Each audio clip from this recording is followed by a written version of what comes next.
In the hallowed annals of horse racing history, there exists a secret tradition that has captured the hearts of millions.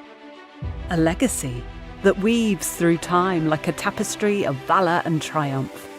The Kentucky Derby, an emblem of greatness, an ode to the equine spirit, and a symbol of unyielding passion. For over a century, the thundering hooves have echoed across the venerable grounds of Churchill Downs as champions emerge to etch their names in the immortal pages of horse racing folklore. From the unforgettable Sir Barton to the legendary Secretariat, each stride has been a symphony of grace and courage. And within this historic realm of flesh and blood, bonds between horse and rider are forged, lasting through the ages. But as the world evolves, so too does the spirit of competition. Today, as we venture into the virtual domain, we pay homage to the pioneers of a new legacy, a legacy that fuses tradition with innovation, and the pursuit of greatness extends beyond the confines of reality. Welcome to this season's virtual Kentucky Derby, where the frontier of horse racing meets the boundless realm of Web3. Here, in this digital arena, horses of pure code and dreams, crafted by visionaries, gallop, fueled by the passion of their creators and riders alike. Within this matrix of pixels, hearts pound with anticipation as the virtual thunder ignites the souls of virtual fans worldwide.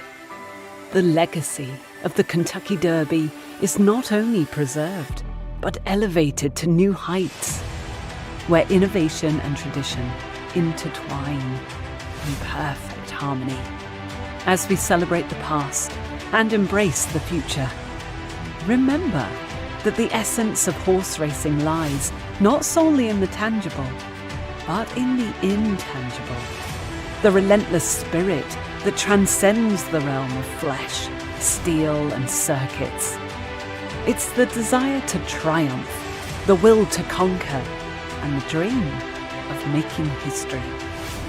So, let us unite in admiration for these majestic athletes, both real and virtual, as we ride the currents of time and create new legacies that will echo through generations to come.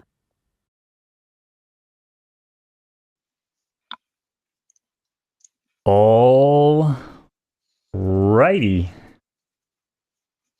Ladies and gentlemen, boys and girls, look who I found. We are back for another virtual Kentucky Derby. Hi, Monos. We got What's Fib. up? Fib from Third Time. What's up, How buddy? you guys doing? It's me. It's you. It's Fib from Third Time. Mo from New York. Mo How are from you New doing? York. Yeah, Mo from Moland. Moland. But yeah, buddy, Mo we time. got, listen, you know, I learned something. Don't ever move during Derby week. You know, a little bit of a technical... There's so many lessons to be learned at all times, aren't there? So many, Just but one number more one lesson. is just don't move during Derby week. Some Yeah. technical, mishaps, but we're back. We're good. Hopefully everything will stay connected, and we'll Yeah. have some good racing. I think that it's going to work. I have complete faith. It's all going to work out. It's going to be an excellent day, excellent stream. And it's the virtual Kentucky Derby, man. Season 23. Season 23. Season What do 23, you I think can't about believe that? it. 23 seasons, man. 23 seasons of this game. These horses have been old enough Thank to you drink all for for 2 joining us. It years. looks like people are still trickling in. 2 years. What's up, Nightburn? Nightburn has been absolutely crushing it. Welcome to the stream, sir. And it looks like we have about, I don't know, how long until the first race fires off? 4 minutes. 3 minutes, 4 minutes. Okay. So maybe we want to just, intros aside, maybe we want to just jump right in to Sure. the Bourbon County Stakes, talk about this field real quick, and then we can catch up a little bit afterward. God knows we'll have time. Oh yeah. Tell us after about the that. favorite. Tell us about the favorite from Tombstone. The favorite, slithering sister out of Tombstone. I mean, I know I've been seeing Mikey win recently. on Twitter talking about X.com rather, talking about his victory, talking about his money, flexing on the people, dude. Oh, really? But Slithering Sister, the favorite here. I mean, it's an interesting favorite, honestly. I guess so. All these horses. This is a this is a benchmark race. So it's not these horses are kind of gated, performance gated, but not much. Um, and the differing format here, it looks like there's more more on preference, less sort of like scatter shotting Mm-hmm. in this season. Am I correct about that? Um, Well, depending on the day, but you know, left turf is typically a little open, a little crazy, but outside of that, yeah, yeah. yeah, of course. Yeah, and I mean, and this is a left dirt race, so Left dirt. it's on theme for today, the Derby, the Kentucky Derby. Yeah, but yeah, Slithering Sister, interesting horse for this race. It's the favorite, but I wouldn't call it a convicted favorite, even though there's definitely a little bit of action going on in this pool. Convicted favorite to me would be, I don't know, maybe 5-1. This is 10-1, and you can see why. At 9 furlongs at the distance, it does have a one placement, but nothing else podium wise. But it's also only got one attempt at 9. So it tried once, hit once, and maybe that's enough information if you're if you're a picking man, right? That's right. It could be enough information in terms of the actual fleets here. I mean, it's got a really high max, but it's not the highest max in the race by any means. I think Grand Playa out of Stable Income, the 15, has a higher max fleet. Lifetime, not at the distance though. Certainly didn't put it in at the distance, but Swift Storm, the 14, looks like pretty decent pick here. Anybody that's tuned in on YouTube, feel absolutely free to drop your picks in the chat. We're only live on YouTube today, I believe, because this is the Derby. But this Correct. is these undercard races. It's a really good time. We have about a minute 30 seconds left. Come in, chill out, settle in, because we have 1, 2, 3, 4, 5, 6, 7 races beyond this one to get into. Right? Six races besides this one. And you have plenty of time to make picks. And especially, I would get those picks in on the final 3 races, the majors. There's the most action there, the most juice. And so the conviction will pay off the most. There's still great odds going on there. People deciding things, people making choices. But Bourbon County Stakes, 45 seconds till it pops off. Benchmark races through the undercards. And I mean, what do you think, Mo? What's your long shot on this race now that it's closed and your liability is limited? What can you tell us about your about what's going on there? Exact Going as with the in 9. If I learned anything in the past week or the past couple days, it's just Midnight Stables, Beetlejuice, benchmarks, claimers, play them. That's okay. what I learned. That's fair enough. Mary Queen of Bots. That's a funny name. I do like that one. Yeah. In terms of 9 furlongs, it hasn't raced 9 in a little while. It looks like Midnight was sort of scattershotting around that furlong distance. Hasn't hit 9 since December. But we are headed About to find into the out. first race. It's time. First race. Grab a Woodford Reserve. Enjoy.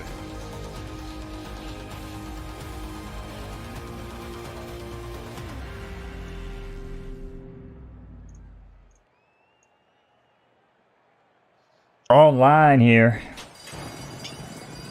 And they're off in the Bourbon County Stakes. Quickly out of the gate, there goes Ica. Mary Queen of Bots moves along here in second in front of Laurelwood of King.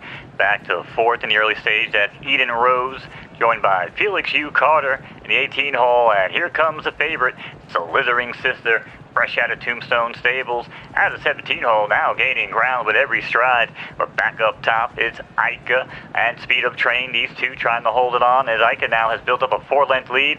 Back to Speed Up Train. They start to roll. Swift Storm also on the outside, making some moves. Mary Queen of Bots even up into fourth. No change there with Slithering Sister. A little bit of trouble, and Eden Rose trying to hang on now, moving up in the fifth at 16-1.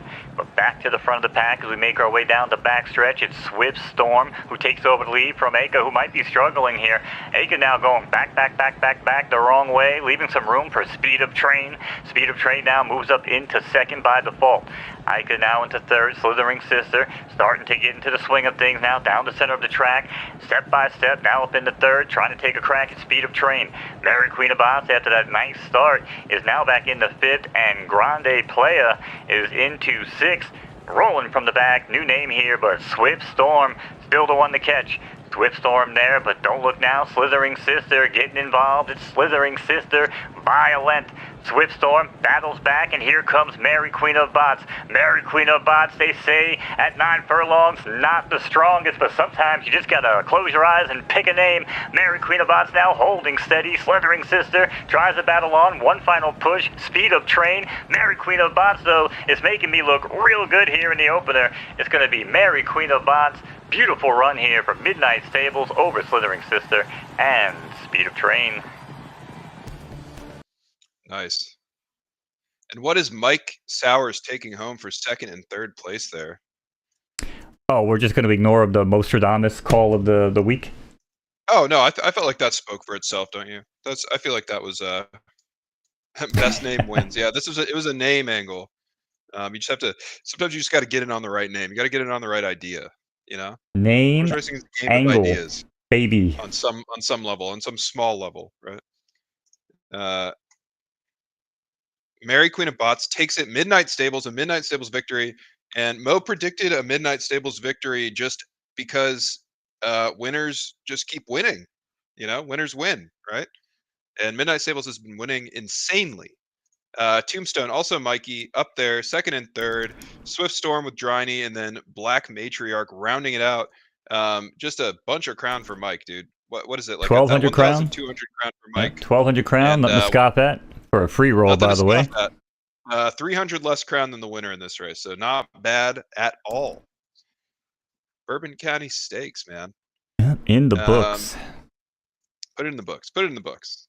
I thought that Slithering Sister was going to make a big move on that last stretch, but kind of just tuckered out, like made its move on that last furlong, and it looked like it was pushing, then just faded back. Couldn't do it. Couldn't compete with Mary Queen of Bots, dude. The queen. I mean, it happens, you know? Yeah. But yes, moving indeed. on, we got a 70 benchmark burner coming up here. It's the Bluegrass Commemorative. It looks like Troy's here. What's up, Troy? Bino, Bryce, Niper in the chat. Everybody tuning in. You are here during the undercards, the big races still coming up. So, make your picks now. Do your research if you haven't done it already. Of course, it always pays, in my opinion, to look a little earlier. But because there's just so much going on. There's so much going on. 20 horses is a lot of horses, man. But we'll visit those. We'll visit those three big races soon enough. Oh, we're gonna get there. We're gonna get there. Don't you worry. We're gonna get there. The inevitable forward march of time will bring us in to the majors, but we're in the undercards here. Second undercard of the day, Bluegrass Commemorative. And we got 5 minutes until picks close.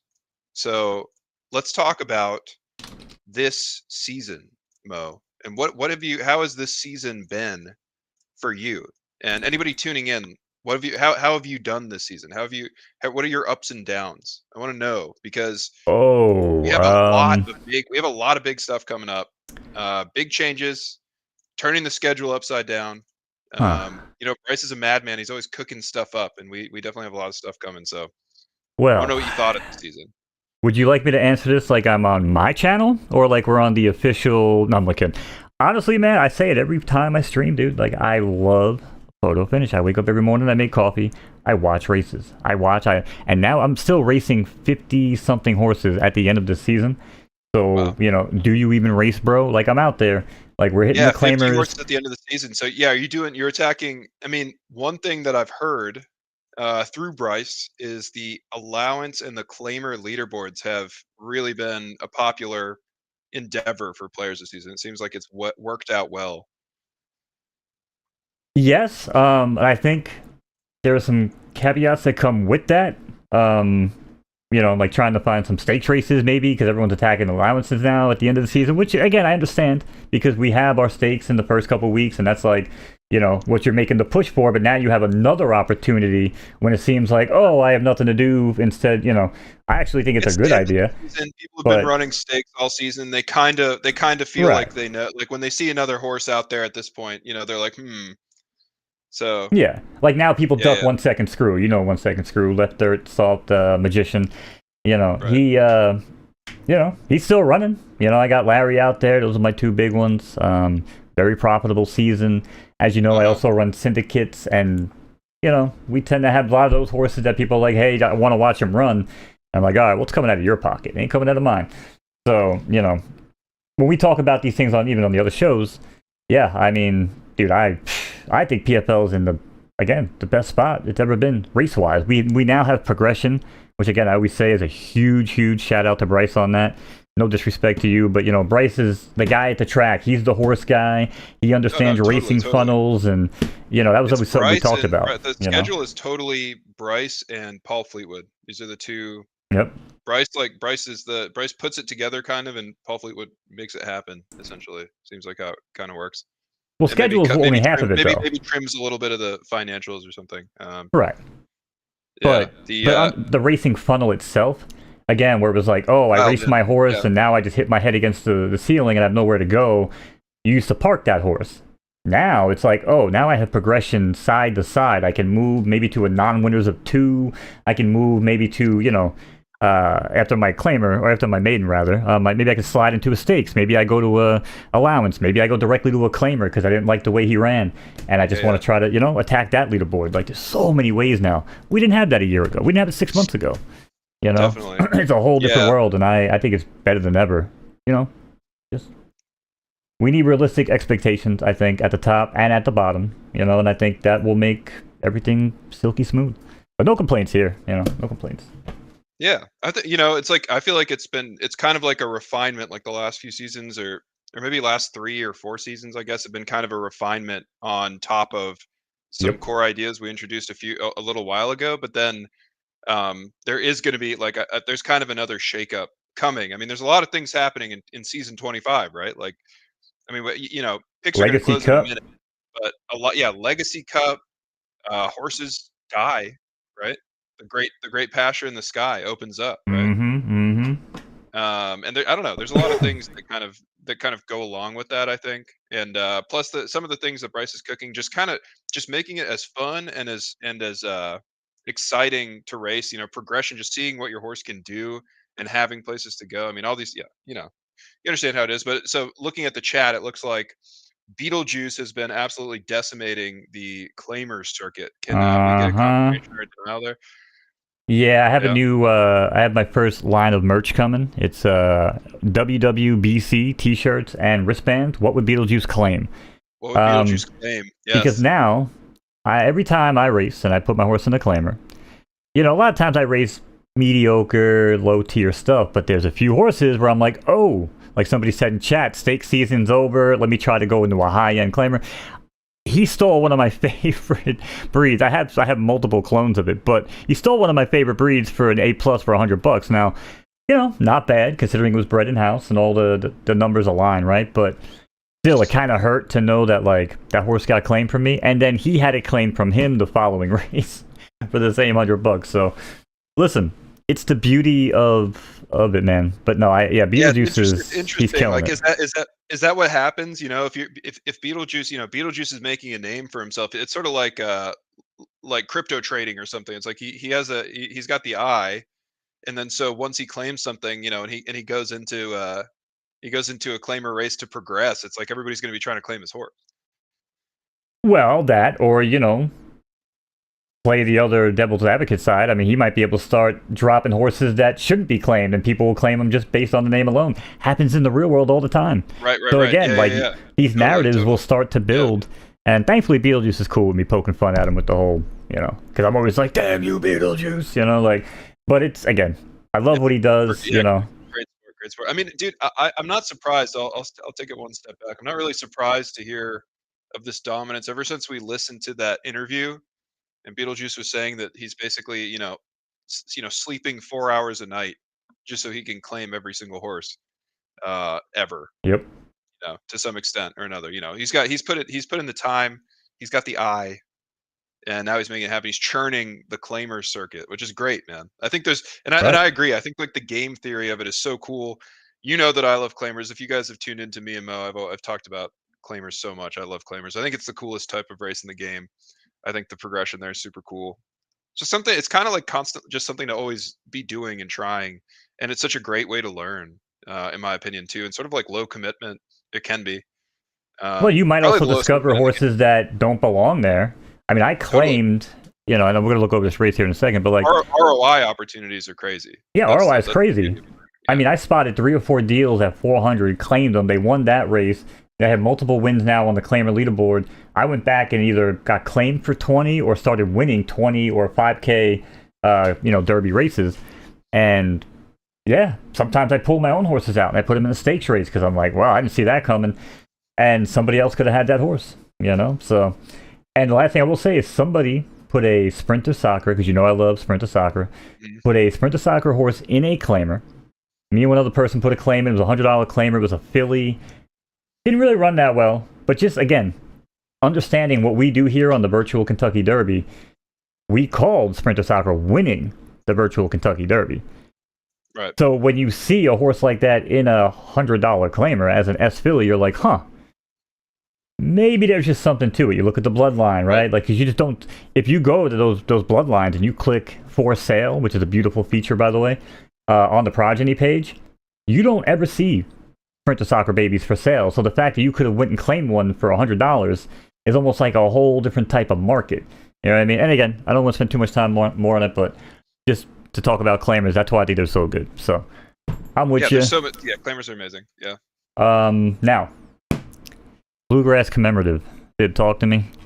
The favorite looks to be, just like I love everybody that's responding in chat about claimers. Awesome.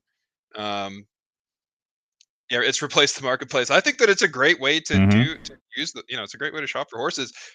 New stables using claimers to build out their stables is exactly how I would recommend any new stable to play the game. Everybody can play their own way. Everybody can do their own thing, but I think getting into the claimer circuit and cutting your teeth there has to be that, and maybe making picks. The combination of those two things is like, I think that's like such a quick way to sort of like put your money where your mouth is in a low commitment way, and also learn the game. I think those things are very, very good tools for learning, and then you can scale it up to your risk appetite. But yeah, so Bluegrass Commemorative, left dirt again. Left dirt. This one is coming in yielding 14 horses in this race. Okay, and 70 max on it. So I don't know. What do you? I'll throw it to you first, Mo. What do you think about this field here?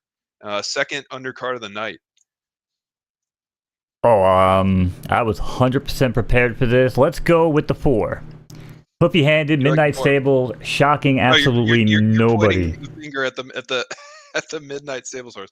Okay, not surprising, perhaps, but what is the angle here? The 4, 11-1, so it's got action, but the odds-on favorite horse is the 11, Laura Rosie. Laura Rosie with a untested on the yielding, but why wouldn't it do just fine on the yielding? Why wouldn't it? Have you ever known a horse to just like, it just doesn't really change? It just kind of nullifies the firmness preference. It doesn't. I guess what it would do is it would take away that advantage if that's how that horse has been raced. Yeah, so that's why I used to love 60-40. Yeah, right. So if you think about Laura Rosie, the odds-on favorite here, maybe the edge is that even though it's won on a lot of different surfaces, and I can kind of see that. It actually hasn't even won that much in its life, by the way.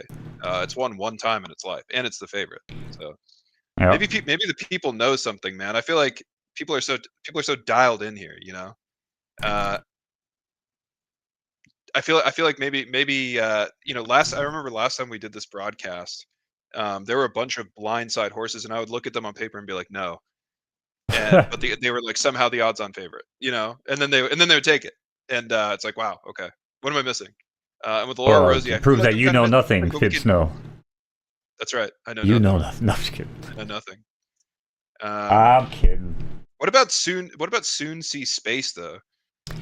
We talk about this horse quite a bit. Deal with this horse. I like the name, so I always look at it. I think the bloodline's pretty solid. Yeah, it's got the like ovation claws. with the applause. Yeah. You know. Applause. I knew that was ovation from the name. It's amazing.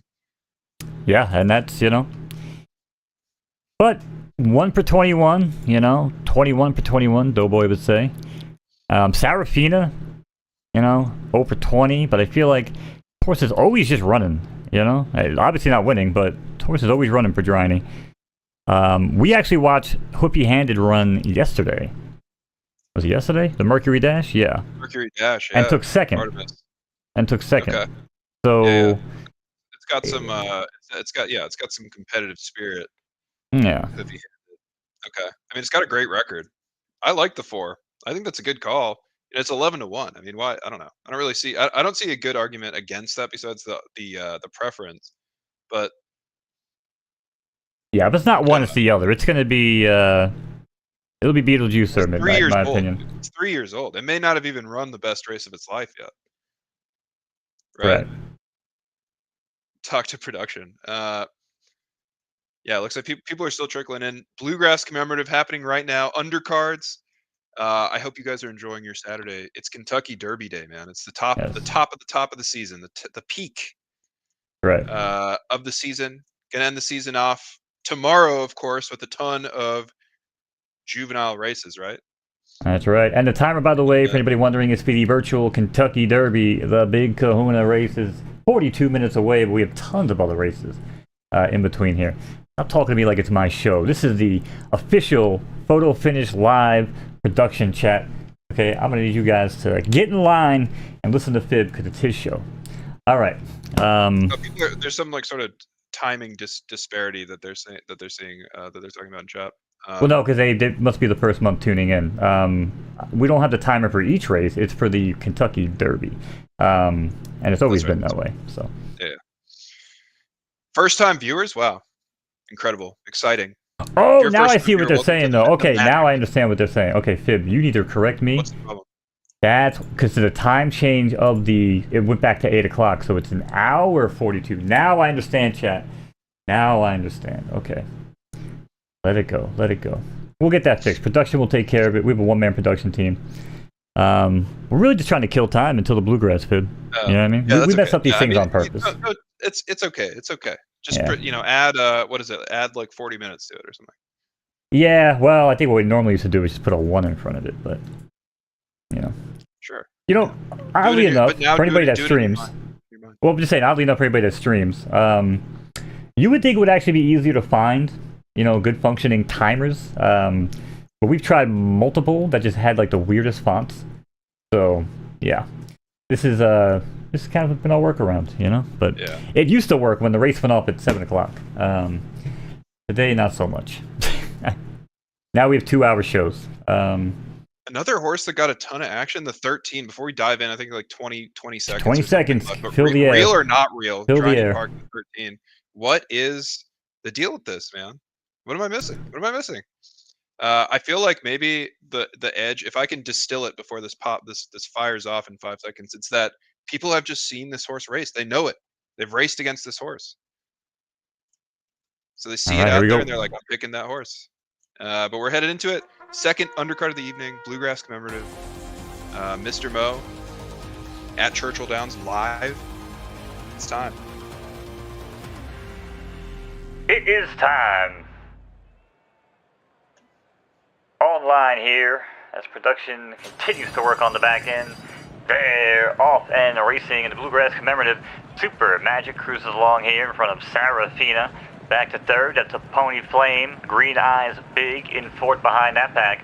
That's going to be real or not real. And soon, Sea Space now being passed by Zactoon Spider. Checking in here at 13-1 as this field heads out to shoot and onto the main track. Back to the front now. Gramps has built up a surmounted lead here with Super Magic, who has about big clear on the field already. Hard to believe it here in a 7-furlong race, but here we are, Super Magic, now by 6 or 7 still over Zactoon Spider. Dolores looks for room in between with the chatter here, down at the rail now, sneaking on by, moving up, all the way into second now, and has their eyes set on Super Magic. Back to third, Dolores is still there, but Girl That's My found better room here along with Real or Not Real, and now they're all setting up here to take a crack at the leader. Around the far turn, here we go. It's Super Magic. Super Magic, that lead was about 8 or 9, but now down to 2 as Girl That's My tries to make a move out here on the turn, but cannot. Real or Not Real down the center of the track. One final push, Dolores battles back. Dolores and Girl That's My. It's Girl That's My. Out of nowhere, it's going to be Real or Not Real. Girl That's My. Girl That's My. Real or Not Real, but it's going to be Girl That's My. By a nose here. What a beautiful race for Trawlers over Real or Not Real. And Dolores. Whew. Oh my goodness. Wow. Yeah. Wow. Wow. Didn't see that one coming. No, man. That wow. Girl That's My barely beating out Real or Not Real. Real or Not Real, by the way, beautiful horse. I think we're doing some winner circle things to fix, little winner circle fixes on Churchill upcoming. Ooh. But yeah, so you see, not necessarily so, but the white horse there, yeah, you don't see her standing on the podium, but hey, still excellent finish. Girl That's My barely scrapes it out. Congratulations, Trawlers. And then Droney Park, and Hoofy Handed still in the money. We liked Hoofy Handed, Mo, but didn't make it happen. Not However, today. that pack was super tight. Benchmark succeeding in all these horses just clustering. You can almost see it. They're all clustered at the top of the performance window for for this particular max, right? They're butting up against it, and Trawler, the 9 takes it. Order finish 9-13-7. Driney doubles up on the purse, so getting a decent little crown purse there. Congratulations. But yeah, congratulations, Trawlers. Good to see Trawlers in the game. Good to see Trawlers winning. Oh yeah. He's been around for a while, and it seems like I feel like he's kind of does it feel like he's winning more like in the last few seasons? That feels to me. Hard to say. I'm always out there cursing Beetlejuice. Yeah, no, Troll is around. It's all of one's focus to curse Beetlejuice to the level that he must be cursed. Yeah. That's right. No, yeah, I'm pretty sure Trolls is still around quite frequently. That's at least on the bigger shows, It was a good race. Yeah, that was really good. What a battle back. Which, by the way, I know we have a few minutes here between the race. It's kind of crazy that these races right here are 3,100 crown. Okay, which for a free roll benchmark, right? And then we're gonna move up later on. And how much is each prize pool worth? How much each race? How much are these people racing for? $10,000. $10,000 per race, and there's 3 races. There's 3 major races per archetype per season. Right. $30,000. Chat. Think about that. A lot of money. It's incredible. A lot of money.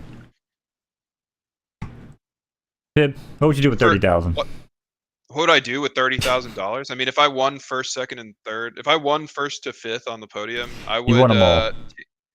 I would take it, and I would. I guess I would just sweep the entire. I would play the entire claimer circuit, just me and Beetlejuice. I would claim every horse besides Beetlejuice's horses, and it would just be me and Beetlejuice only in the claimer circuit. Huh. Yeah, I would put. When he tried to break in, I'd claim their horse instantly. Good plan. My admin powers, yeah. I would put $29,993 into a token that rhymes with frown, and then I would go to Wendy's and I'd get a biggie bag. Oh, you get a biggie bag. Yeah, that's also a smart move, because that's what I was kind of gonna say. It's like, the crown purse there. I mean, just due to the nature, one is tied to a non-volatile asset, which is the US dollar, and another is tied to it is a volatile asset. So correct. There's always possibilities there in terms of like what that purse could mean, what it could not mean. Yep. Who knows? And the future's bright. The future is bright for. The future is bright. It's so blockchain exciting how many technology things are happening right now. Yeah, the blockchain. Best. The number one. By the way, if you guys are watching, like this video. like this video, subscribe to the channel, boost the visibility. Everybody should know Yes, about like it, digital horse racing. And retweet. that's the name of the game. Yeah, retweet, like, retweet, comment. Give a heartfelt comment. Tell us your life story. Quote tweet it. Do whatever must be done with your voice, and in turn, we will help amplify your voice. We'll all amplify everything together because that's what it takes. That's what it takes. That's right. It's just one big attention game outside of the realm of this game, which we are playing, which is a horse racing game. So it's a horse racing game, and then it's an attention game. That's how it works, right? Oh, it's got my All right. attention. That makes sense. And we've It's got seen your some, attention, yeah. and we've seen some screenshots of, you know, little promos, maybe some things coming down the pipeline that, you know, other. We got all sorts of exciting you know. news coming. Yeah, all sorts of exciting news coming this month. It's a newsy month, as our head of content, Ryan Yousefi, has spilled the beans on Twitter. He's told everybody it's a newsy month, and so, you know, given that it's the 11th of January, you know, the second and third thirds of the month, I think, are going to be a fun time. And it's really kind of just, you know, the 2025 wheel is the culmination of a lot of efforts at the end of 2024 for the game, and we're aiming at kind of a new era, new paradigm. Some of these things coming together. You know, this whole simulcast thing, which we've been talking a lot about Oh on yeah. Twitter, is super exciting. Really, really, really high potential. And how that can draw back into the game itself is just, it's so awesome. I can't wait to everybody that's positioned themselves in the game, everybody that's racing. For, you know, if you know, if simulcast succeeds, it'll be so exciting for our players too. It's just such a cool interaction between the, you know, just some casual viewer betting on a horse, you know, picking a horse. Picking a on horse. simulcast, picking a horse that is actually player owned with its own legacy, and it just like, you see that horse and you're like, oh, but that horse has an in-depth story, and basically in as much as you would like to know that, you can, the more you dive into the game, and it's just a lot of the swirl of that is very cool. And Well, I'm glad it came to fruition. it's never really been done like that in that market in that way. Anywhere. You know, it's never been done ever, and we're doing, yeah, and we're aiming to do this now. It's just so exciting, so cool. Everybody that's here, that's part of this, you know, because in a way, this game is like an experiment, man.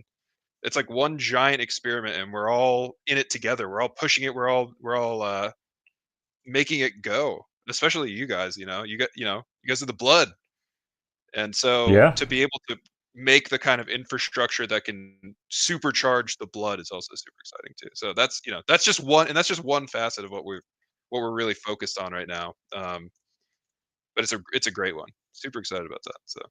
And we talked about this going over 2 years ago now. I think it was my first interaction with you and Boss Man, where I said, you know, I can 100% see a world where people are handing down their horses and their kids are growing up watching their dad yell at the TV, or their mom like get involved, and you know, next thing you know, they own horses of their own, or they inherit their parent, whatever the case might be. And I kind of remember a little bit of a chuckle from Boss Man at the time, because I don't even, you know, the vision was so big, but I even think he was like, well, you know, so many things need to go like our way, and things need to go right. And you know, back then it was still early. It was beta. We're playing with Monopoly money. He's definitely, you know? he's a realist, dude. He's like, well, of course. Yeah, but isn't it beautiful he's that it like, happened? Kind of like a step at a time sort of guy. I think like if that did happen, I also think Ian would be the kind of guy that would be like, oh, that's crazy, and then we would just keep building. You know what I mean? Like, well, yeah, like, sure, oh, I get that, because that's just how he is, but that's how you guys are. But I'm just saying, but the fact that it's actually come to fruition, and the fact that you have, you know, bloodlines, whether it be backstories, whether it be markings, whether it be, you know, race history, whatever the case might be, like these horses have history, you know, so.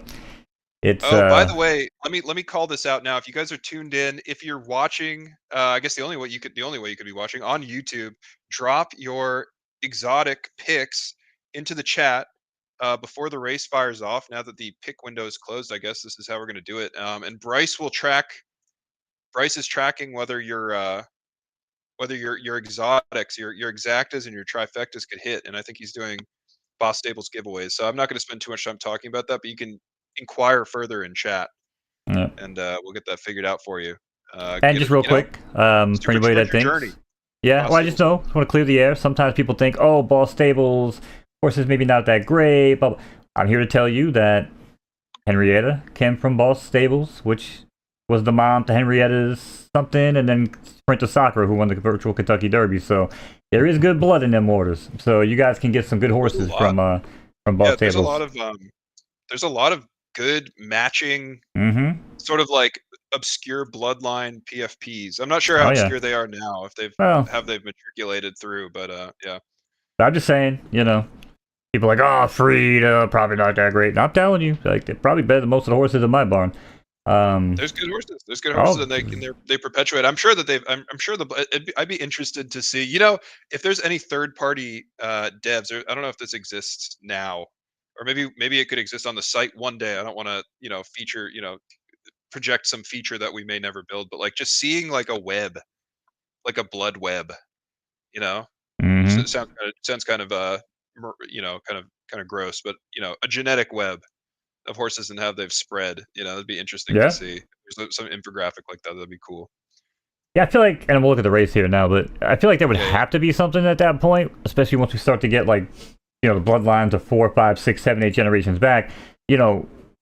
Some people might know, they're like, oh, well, Benedict, prime time, they know the connection if it's off the page, but if you don't, and you're trying to get that prime time lineage or whatever the case might be, chances are you might just go to an earlier prime time where it's on the card. But people that would know that, it might be helpful, to have some sort of blood web like that. But seeing the web and how things have migrated out and all that stuff. Yeah, let's talk. Yeah, we got 7 minutes. I just want to make sure we give proper due here. Let's give them time. They worked hard to be here, right? What's the 10 benchmarks, right? 10 benchmarks, season 23, 90 max. Rocket Nose is the favorite.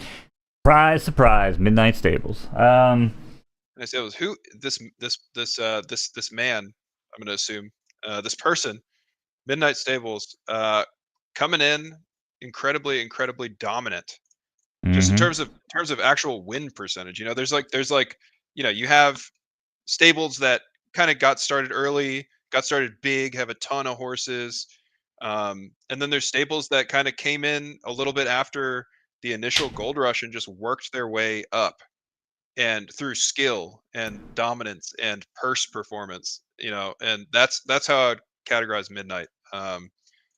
And that's available, that's possibility for anyone, but I think it takes a certain type of player, very keen, sharp player, and that's what we're seeing here. But we got a lot of killers in here too. We got Zane, we got Tombstone, we got Mikey, we got Dryny. Mountain View is the only stable that I don't think I'm familiar with in the entire field, and Mountain View is in here with a few horses, it looks like, maybe just one. We got Gramps, we got Big Brain, we got a lot of big players here, but I will say Bukadan got the one. Yeah, I mean, a lot of horses off prep. I mean, you got Trawlers and Midnight trying to pick up a second win on the day. I mean, you got Starway who's out here with no stars there at the end, but hey, welcome to the big show. Who else? Combat Constellation, but it's an S horse. Yeah. Musket Man. So the odds on favorites, the 4. We got some action on this. We got some action on this race. And by the way, reminder: get your picks in, especially on those majors. One more undercard after this, and then we get into the major races for the evening. But Rocket Nose out of Midnight Stables. That's the odds-on favorite here. That's the 4, coming in at 11-1. Nice record. I mean, it's not just the record that looks scary on this horse. It's the max fleets surrounding this one distance. It's like this horse that it's like a U shape that it wouldn't have otherwise. Well, I guess this is a 90 max, so I guess it could. I'm just speaking bullshit then. But since it's a 90 max race, I guess you could kind of, in any sort of benchmark race, theoretically, you could have like a horse that races this sort of it has a really high max, but it's kind of at that distance, maybe it's not as performant, but it's still very performant anyway. Yeah. You could kind of approach benchmarks that way. You could perhaps. Maybe if you had a really high max, you'd rather not be running benchmarks. So maybe that's not a good idea. Well, yeah, and that's why I think we see a lot of off prep, because I mean, I've done the math on it. Maybe someone else can prove me wrong one day, but I'm like, well, if I get my 7 races in, my normal races, right, that I can compete, if I throw the other 3 just to hit the 10, I'm like, is it beneficial in my favor financially to do that? I would have to win.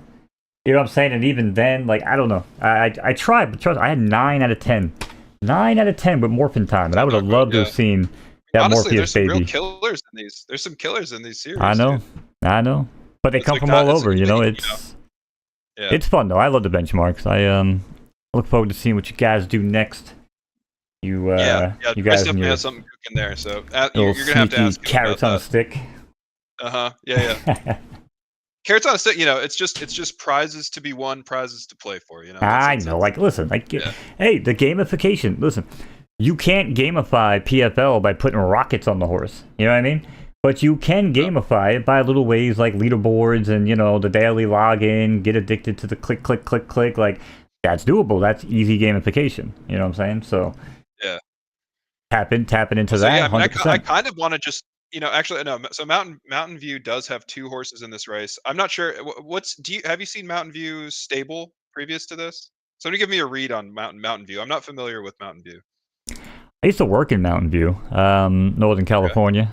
Have you called races with Mountain View recently? In the not to my knowledge. But listen, I'm like Ron Burgundy. You know what I mean? I just read what's on the teleprompter. I don't really retain it.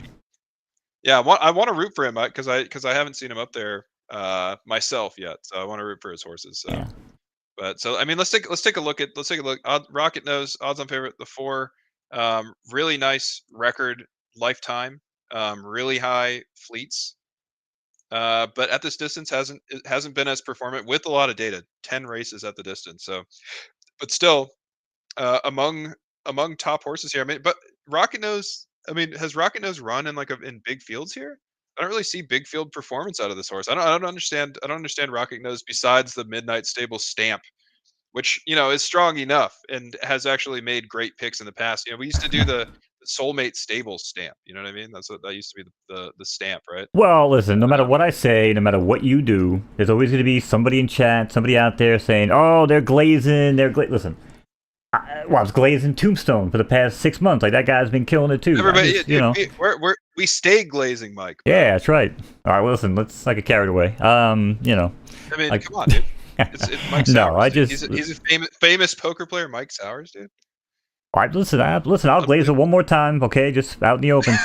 There are two types of people in this world that I not only fear. No, listen. There are 2 types of people in this world that I not only fear, but I have the utmost respect for: poker players and chess players. You know what I mean?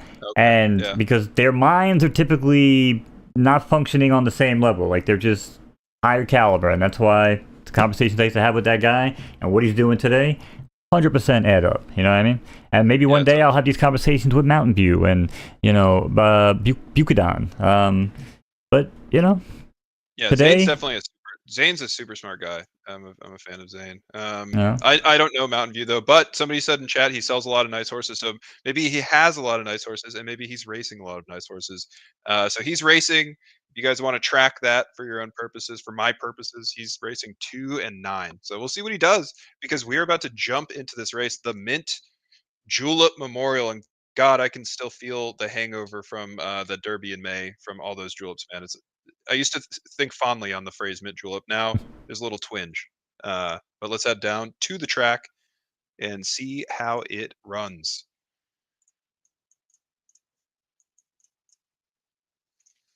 All right, online.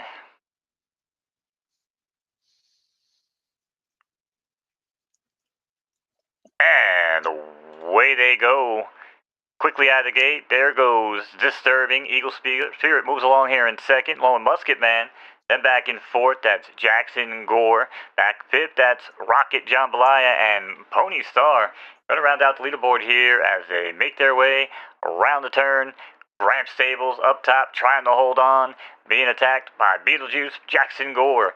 But Musket Man repels the challenge now, holds on to the lead here as they make their way now for home. And it's Musket Man continues to open, but insert coin. Here comes new challenger with Swift Woodrose. Swift Woodrose now going to take a peek here at the leader and go right on by. Swift Woodrose now up by top, and it's going to be Musket Man. One more final push, but not enough today as Swift Woodrose going to bring this one home for Big Brain Stables over Musket Man and Urbana Leyenda. Nice, man. Wow. I don't know if that was a weird day, but I had no audio in that race. I don't know if that was a really? feed. I know my computer audio works because I hear you. I always have the audio off in the races because I'm just trying to hear you, and it's something about like the way that they feed in. I just don't have it on. Yeah, that makes sense. Yeah, I mean that in that last stretch, it was like maybe 4 wide. It looked like it could have been 4 wide, and then the speed breakaway on that in the millisecond of the end of that race, Swift Woodrose. I think like a few, 1 furlong longer, it would have dominated. It looked like it would have been very far away, but it's a 4 furlong race, so you don't really have a lot of cooking time on the race, right? There's not a lot of cook time. And Swift Woodrose took it for Big Brain Stables. So shout outs to them. Shout outs to Big Brain, always the godfather of Solana, super long time supporter, investor, and magnate in the game. Congratulations to them. Congratulations to Gramps and Trawlers. Gramps taking home a nice little chunk there, and Trawlers taking home more from the last few races. And we got Beetlejuice rounding it out, and Potato Eater. So we did get a Mountain View Racing in the money performance. So congratulations to Mountain View. Looking forward to more Very racing. nice. Yeah, nice job. And we're into the next one, dude. Red River Run. Yeah, Last we got race 7 minutes till the window closes. Phil, let me ask you 7 something. minutes to make your picks. Let me ask you something. Plenty while we of have time the to make your picks on the majors. Yeah. Get those picks in. Get those picks in. The pools are growing. I see them growing. Derby itself, both of them, Derby and Sprint, both now over 100,000 Derby each in the pools. Tons of juice. Make your picks. Use PFL DRF if you haven't already. God knows I use that constantly. Every time we stream, I have that open. I rely on it. Bring it open. Let me ask you something, Fib. Now, as we move into a brand new year, I haven't seen you in a couple weeks. Haven't talked to you. Any reflection from 2024 going into the new year? I know you guys have things coming you haven't talked about. We have the things on Twitter, but like anything as a whole that we feel like we learned a lot about in the year of 2024 for PFL. Any reflection? Definitely. I feel like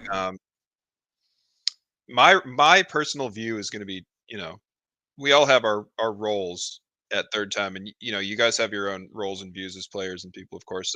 My personal reflection is that there is sort of like there's 2 dimensions to in terms of the game, especially. There's 2 dimensions to the game from the way that I see it, and one of them is the reorganization of the schedule, game stuff, existing players, carrots on sticks, as you called them, but prizes, excitement there, and just angling that element of the game, dialing that in.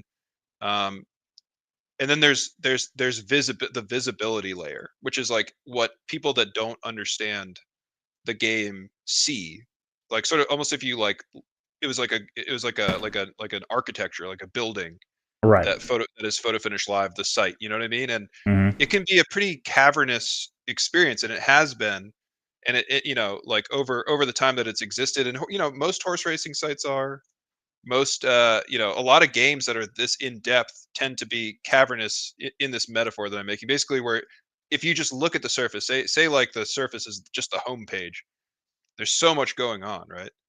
Well, And so yeah. like in order to and so like in terms of one element of marketing and sort of user acquisition that I've been thinking a lot about, and I thought a lot about over 2024, is taking all of the surface area of the game and like bringing it into sort of a more like two-dimensional visible view.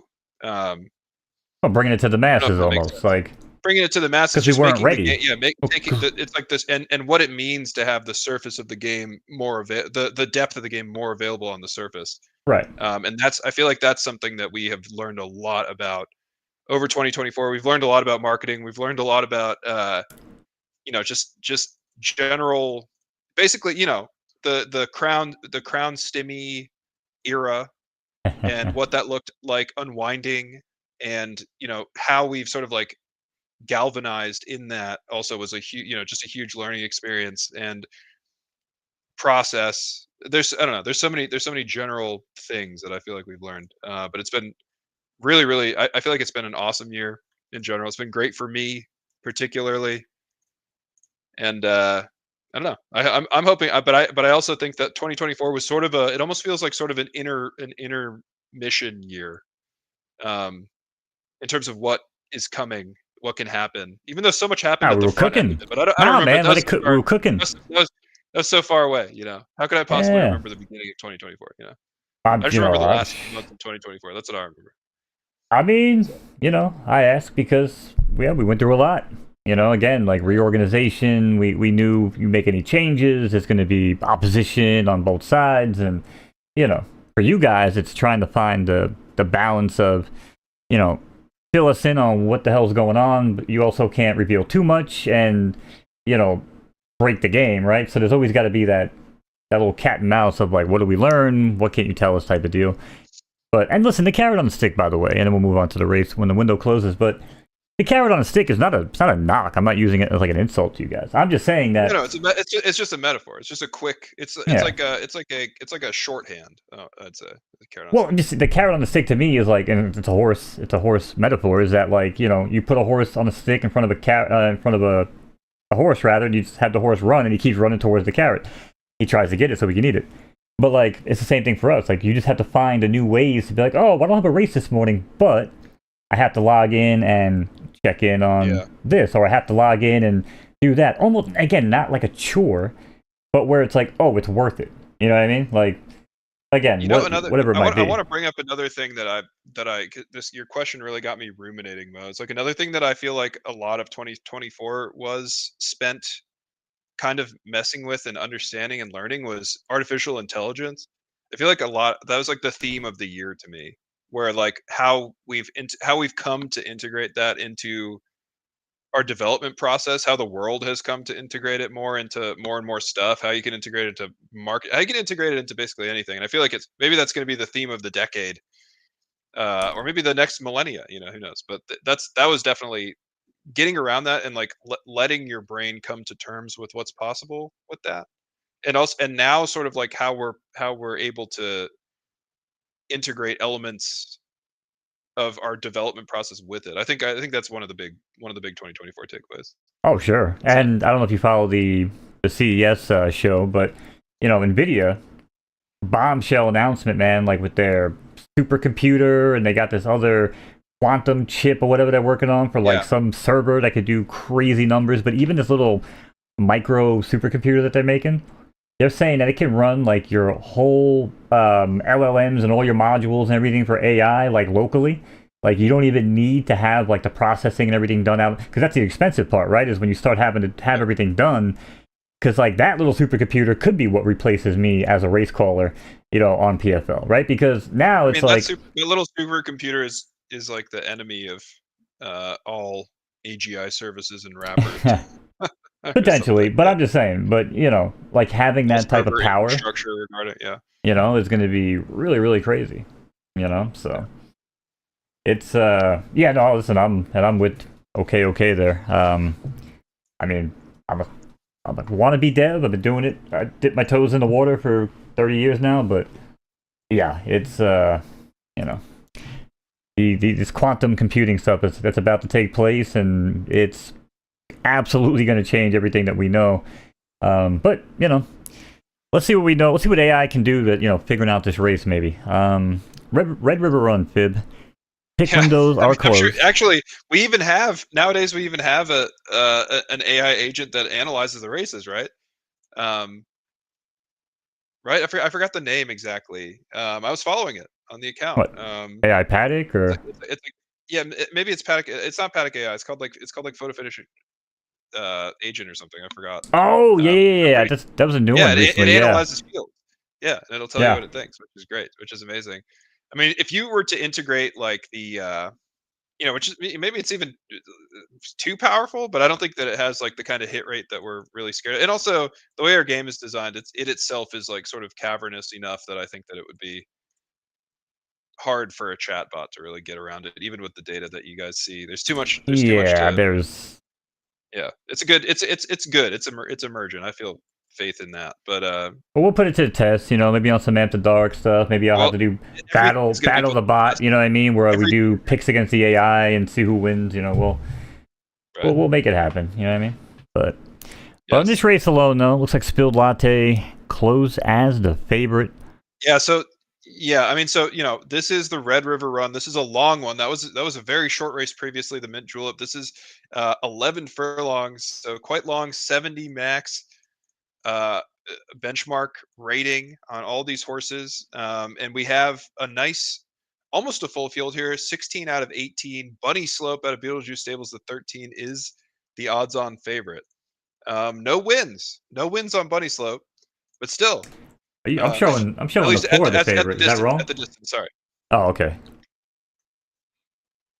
Yeah, looking at Red River Run. Yeah. I did talk about the Bunny pick Slope. pool. I was like, Spilled Latte is the favorite. Oh, maybe I need to refresh. Yeah, Oh, probably. you're right. Yeah, I did. I needed to refresh. All good. All Okay, good. so Spilled Latte out of Gramps. Yeah, Spilled Latte, another horse, doesn't have a win at this distance. Cyber Stardom out of Midnight Stables. I'm surprised that horse doesn't have more action on it. It's out of Midnight Stables, so obviously, we're all scared. And then also, it has a nice record at the distance with really, really strong. I mean, it's 4 years old, but it has a really, really strong max fleet at that distance. It's really, really strong. Well, word Actually, on it the put it its street. strongest max fleet at the distance. Word on the street from reporter Mountain Mike. Midnight Stables can break the record for most wins in the season and benchmarks if he wins the next race. Holy crap. Well, we got to root for him then. I mean, he's got a few in here.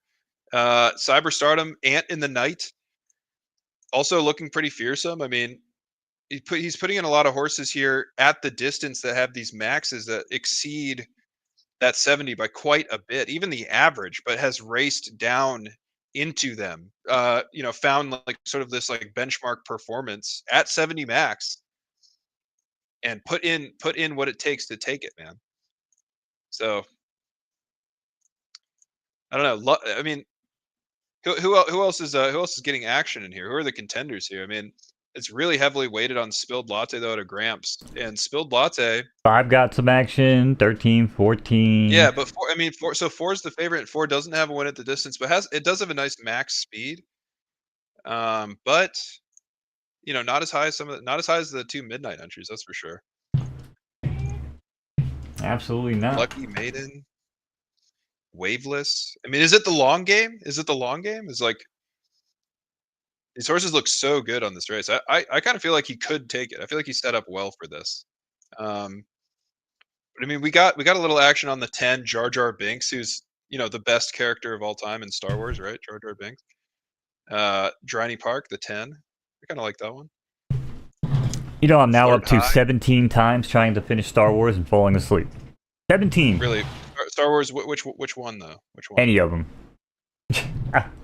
I always stay awake until they wind up in that trash compactor where they slide down the thing. Oh, and yeah. Then I usually fall asleep. But yeah. It's I do know sleep Jar Jar walker. Binks, though. I do It know. doesn't matter, man. It doesn't matter. Don't worry about it. Don't worry about it. Not important. Oh, it's important. It's 100% important. Yeah, sure. But Driney's out there with Jar Jar. I mean, if I'm going based on names, I have to go Spilled Latte because I love my coffee. Yeah. Are you a latte drinker? You got the milk in it? No, I use I'm a Colombian coffee guy with sweetened creamy creamer from Cold Stone, made by International Delight. Okay. That's how we roll. That's very specific. Okay. How we roll, baby. But spilled latte, you know, same thing. Coffee, latte. Some types of guys are general guys. You're a specific guy. You're specifically into that coffee. That's cool, man. Oh, I have to. If I go somewhere for like, you know, holidays or birthday party or something like that, and they're like, "Hey, you want coffee?" And I could just be nice and be like, "Yeah, sure, no matter what." But I'm like, "You got half and half? You got creamer?" And if the answer is no, I'm like, "Is there a 7-Eleven nearby where I can go buy some?" Yeah, because I can't drink it with milk. It's just not. Oh, it just doesn't do it for me, man. Doesn't do it. Yeah, I understand. Okay, so Bunny Slope, another favorite here. Favorite relatively. Bunny Slope out of Beetlejuice. And then B2 out of Beetlejuice. Both of these horses got action. Are you there, by the way, Mo? I don't think I can hear you. I'm here. You hear me? Okay, cool. Okay, cool. I was letting you do your thing, man. Let you do your thing. No. Good. Okay, Bunny Slope. Yeah, Bunny Slope. Both of these horses, no wins though. No wins. I mean, part of the thing about the benchmarks is that the 10 race qualifier is going to give some sort of like some performance dispersion, and then also limit the field enough that you can still like take that shot, and maybe hope that the competitive nature of your horse is enough to trump in these big races, right? Since they're free rolls after all. Yep. But like in your opinion, and the race starts in 2 minutes 50 seconds, so you have a little time. But like, what is a benchmark horse? What's a benchmark horse? Like, when do you choose a benchmark over an allowance, or graded stakes, or a claimer? Now I know most people would subscribe to this, and maybe some people in chat don't. That's fine. To me, I run all my horses in maiden. I break my maiden. I take the time after they win their maiden, and I match it up against other similar archetypes and horses, and I say, hey, how would that look in a stakes race? Oh, looks like he might compete. Try him in a stakes race, but maybe he doesn't compete in a stakes race. Usually it's a heart issue. We talk about it, the heart check, right? Pull up alongside, awkward eye contact, whatever you want to call it. Those are the types of horses where if you don't want to lose them in a claimer, you don't want to risk losing them, a benchmark is like a safe place to go for a horse with good stats, but weak heart. Allowances, you're going to go if you got the temper to carry weight at certain areas. There will be some of the heart. You get like, you have this big field, you have this championship day race, like, wouldn't you want heart in this? You finally qualified for the Red River Run. Don't you want some heart? Do you want my real answer, or do you want the we're live on the photo finish professional channel answer? Well, I would think that you'd want it. I would think that you'd want it. I've been on record saying I don't believe heart matters in benchmark racing, even at this level, and I'll continue to say that. I will stick with that. Mountain Mike. So Mountain Mike says you don't choose a benchmark horse; it chooses you. Yeah, I suppose that's a good enough answer. So well, let me clarify, because we do have a minute.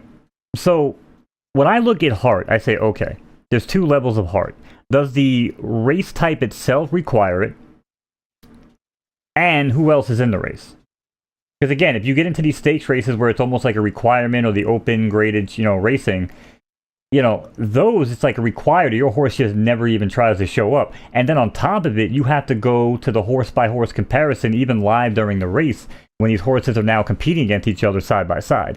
So, you don't need the heart for the benchmark, but if you happen to come up against 8 horses that have insane heart and you have no heart and it's -2 on the horse grade, yeah, you're probably going to be shook in that race. But, again, that's been my take on it. I think there's 2 levels to the heart. I know this nod and smile part for you, but, that's always kind of been my breakdown on it, so I'll stick with that.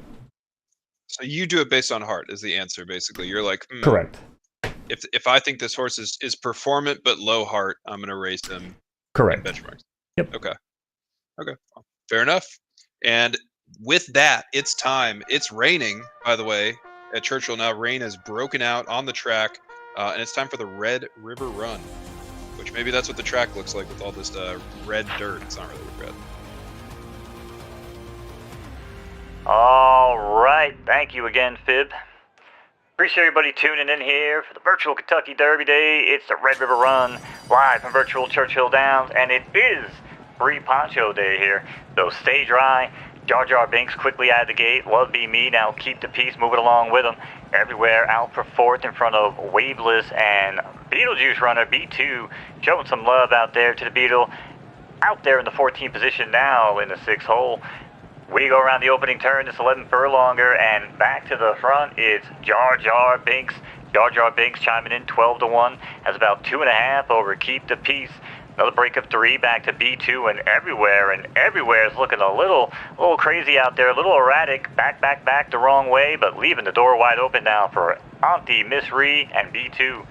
Back to the front, Jar Jar Binks continues to show the way, but Keep the Peace closes the gap, and now has about 2 to make up here on the leader.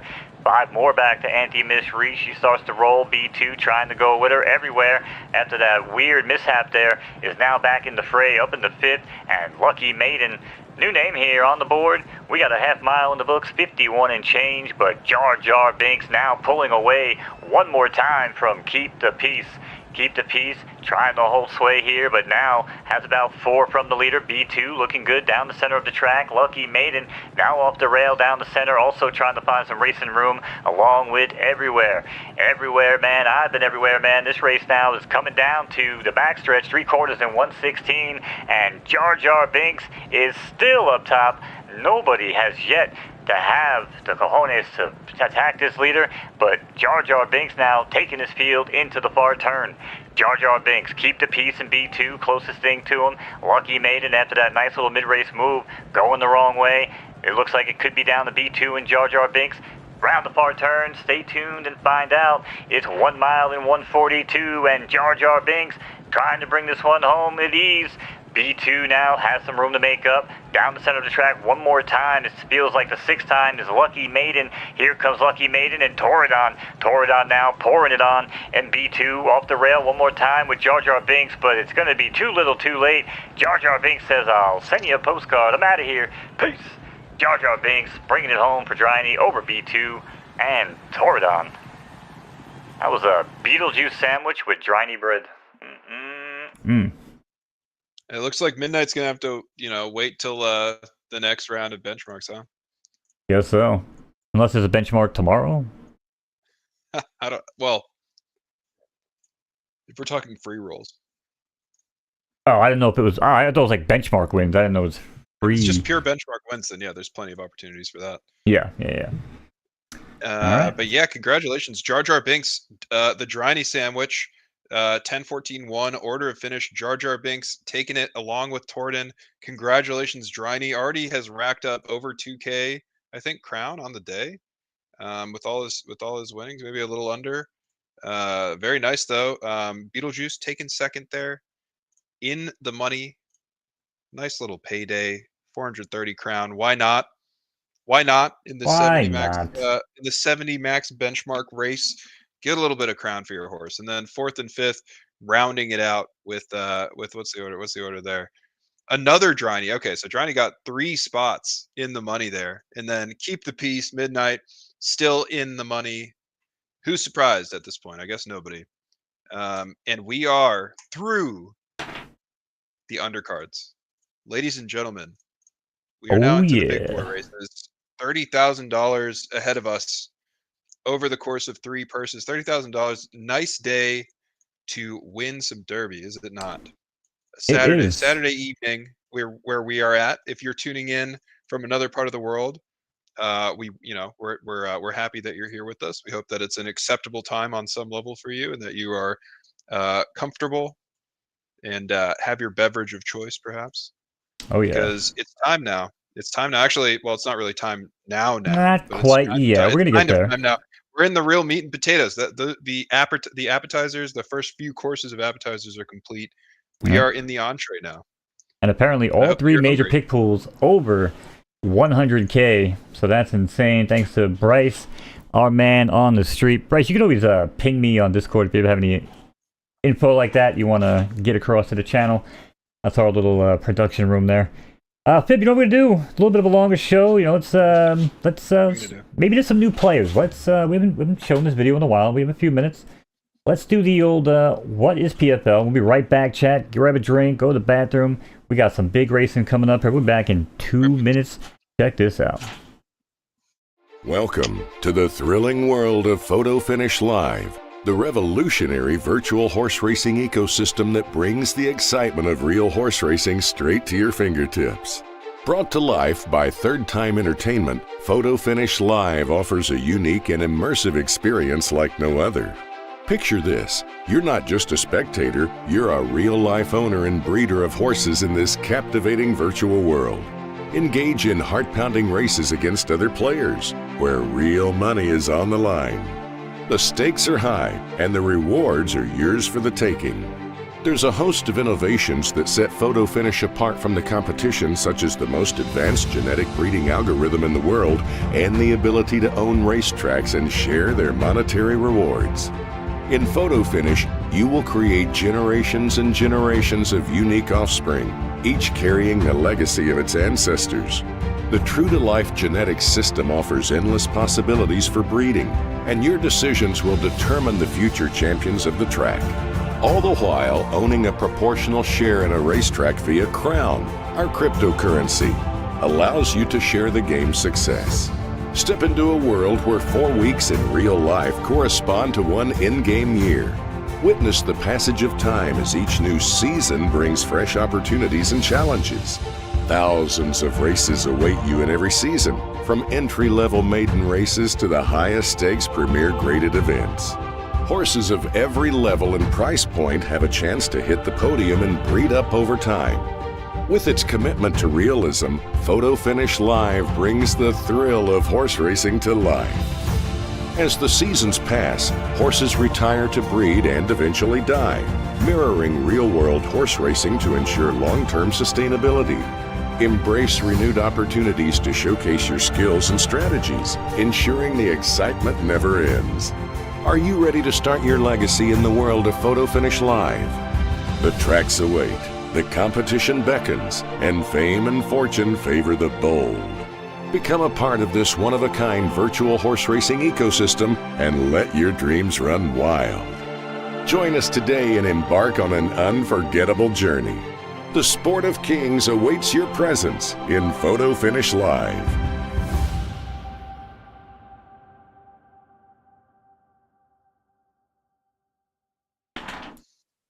All right. Pip, does that get you pumped or what? It does, man. Every single time, I just want to know. I want to know. I want. It's good to remind oneself of the, just the general outline. You know what I mean? Like zoom out a little bit, as they say. Just zoom out a little bit. Get your bearings. You know what I mean? Get the context back. A lot of people, especially in a game like this, and maybe the kind of players that we have, there's a lot of like zooming in, right? It's all zooming in. It's all zooming in. But sometimes you got to zoom out. Sometimes you gotta remember the mission. You gotta remember who you are. Not to say that that video necessarily addresses all of that, but just as a general point, why not, right? Well, I mean, again, that's just, maybe for anybody new that might stumble across a video and be like, I don't even know what the heck I'm watching. That's just a little summarization. But again, make sure you guys are tuning in. Sure, Plenty of yeah. content creators that do streaming on Photo Finish. Myself on Monos, we got boxing, we got Web3 radio, we got Doughboy, we got Taco. I know we got some new guys in the mix too. I saw Corn Dog and Collins. So we got some new people. We got MJ, new streamers, new content creators. Yeah, MJ. Listen, we're not going anywhere. You know what I mean? This game isn't going anywhere except putting the to live better in Photo places. Finish Live, man. What's up, Almighty Santana? Welcome in. Everybody trickle in. It's time for really the big show, kind of at least the big part 2. But this is a standalone moment here, and so I'll say once again, welcome, the Virtual Kentucky Derby, season 23. 23 seasons, man, which is incredible. 23 months of Photo Finish Live, and so coming around the corner here, we're finally going to get to the great pasture in the sky. The game loop finally being essentially complete, and the experiment the circle, the loading bar finally landing, and just the time and the story and the journey of all that, all crazy, All of you guys that are playing the game are all part of it, part of the great circle, the closing of the circle. And if you have any last words to your Generation Zero horses, you got to start thinking of them now. The eulogies. It'll be very sad, very somber, but also beautiful. I'm sure Troy will have tons of AI generated memorial Troy will have songs AI generated eulogies ready for his. but yeah, not to get too somber. It's a day of celebration. It is Virtual Kentucky Derby, and here we are looking at the Twin Spire Sprint. We are now. Oh yeah. Jumping immensely.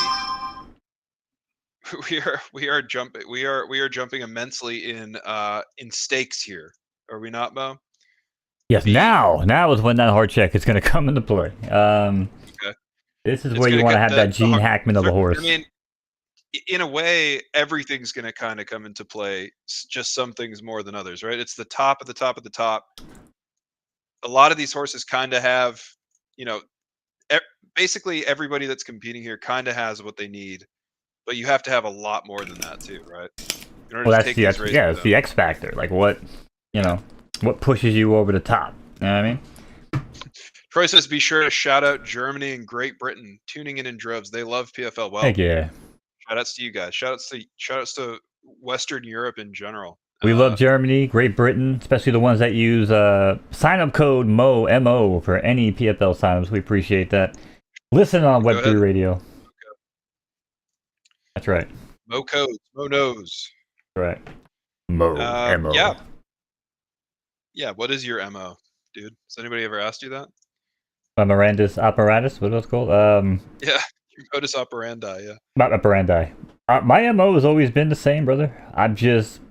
Don't get in my way, I don't get in yours. That's typically how I operate in most facets of my life. The problem is, if you find me a threat, people like to get in my way, and that becomes a problem. So, words from New York, troublemakers, so, It's Mo way or the highway? No, see, that's not it. No, it's not Mo way or the highway. I'm a very open-minded individual.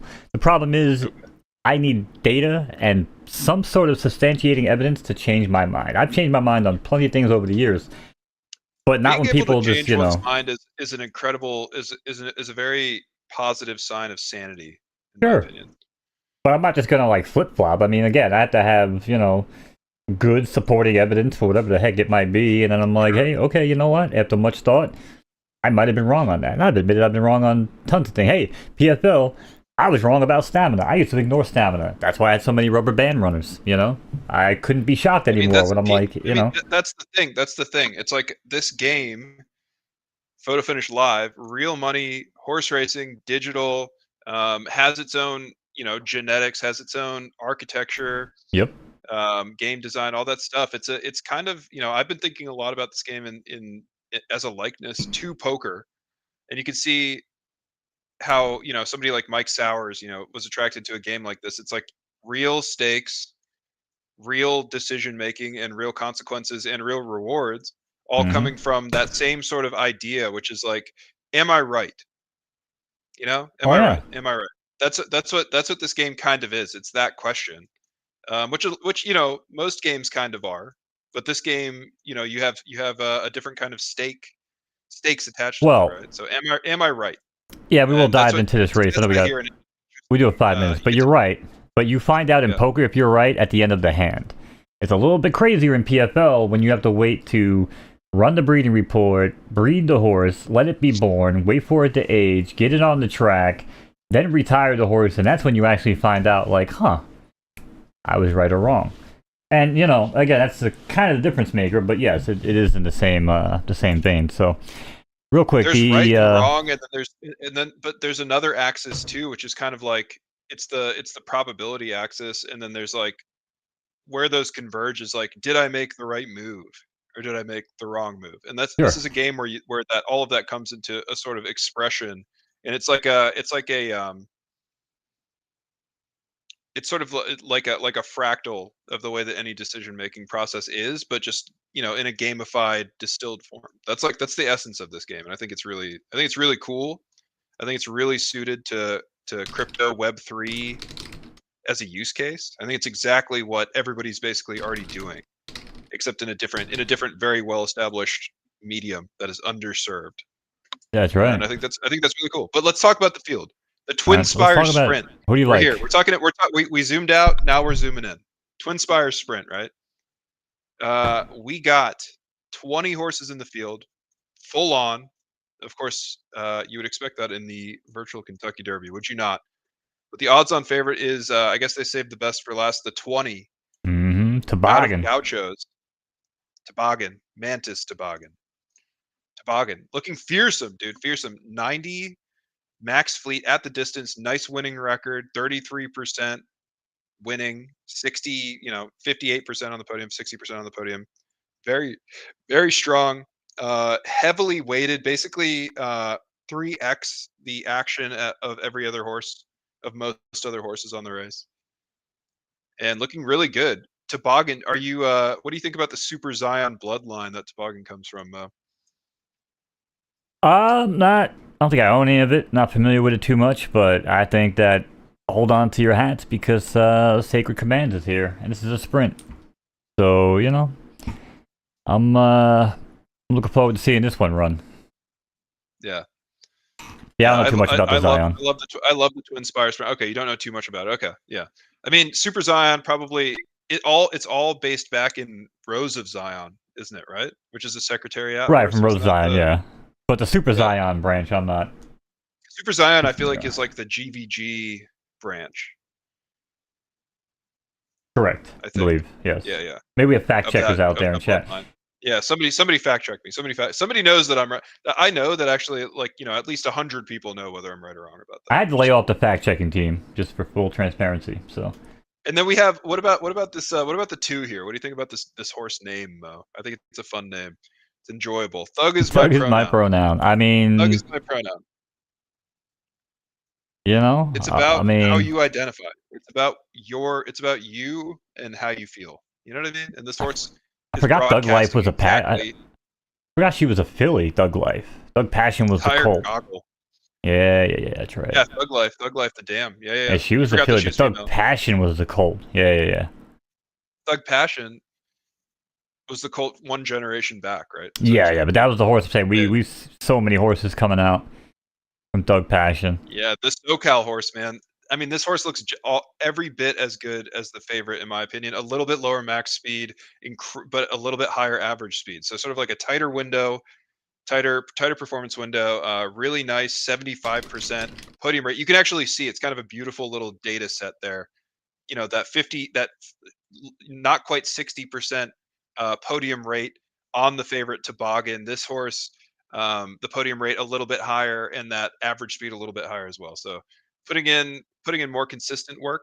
Do you want the higher peak? Do you want the higher consistency? If you're a picking man, I mean, I guess it all depends on what you're getting for your derby, right? And but in this case, the action is about the same, about 8-1. Yeah. Still great if you like what you see. But what else do we got going on here? I mean, those horses look like they're dominating a lot of the action. Sabretooth Dozer, though, the 14. What do we think about this one, Mo? What are your ideas on this? SRQ Racing. Unfamiliar with SRQ. Unfamiliar with the stable, but this horse looks really strong. It's got a really nice win rate. Average about 4 points lower on the Fleet Figure scale, on the Fleet Figure spectrum. I mean, both parents still in negative there. on heart. I'd be a little concerned about the heart factor on negative heart. Dozer, but both parents have negative heart. So Yeah, and you see Dozer having run. I see two conflicting pieces of data about Dozer here. I mean, I see a middling performance in the Lucky Dash, because Dozer could have gotten, if his parents were carrying something else or he rolled something else there. But he got seventh out of 18th, which actually is still in the upper, third of the Lucky Dash 6 furlong. And he also got first out of 14 and second out of 18th in the juvenile Lucky Dash. So this horse is I think this horse is kind of a competitor. In which case, maybe that's what people saw when they looked at the odds here. Maybe. And We're about to find out. We're about to find out. Oh, is the race firing off? Okay. Yep. First major of the evening, $10,000. Let's take it down to the track, man. I'm super excited about this one. Let's go. All right. It's time for the Twin Spires Sprint, and they're racing Miraculous out there in the lead, all with 1,000 ships. Then comes Morning Sabotage. Whispering Pines cruise along in fourth with Doug is my pronoun. Back in fifth, and Sherry is glorious. Gonna round out the leaderboard here as they make their way into the opening turn and the only turn of this 5-furlong affair. Back up top to 1,000 ships, has about 4. Doug is my pronoun, trying to find some room now off the rail and potentially looking for tail, but here comes Murphy's Castle. Good Funk also with a nice roll.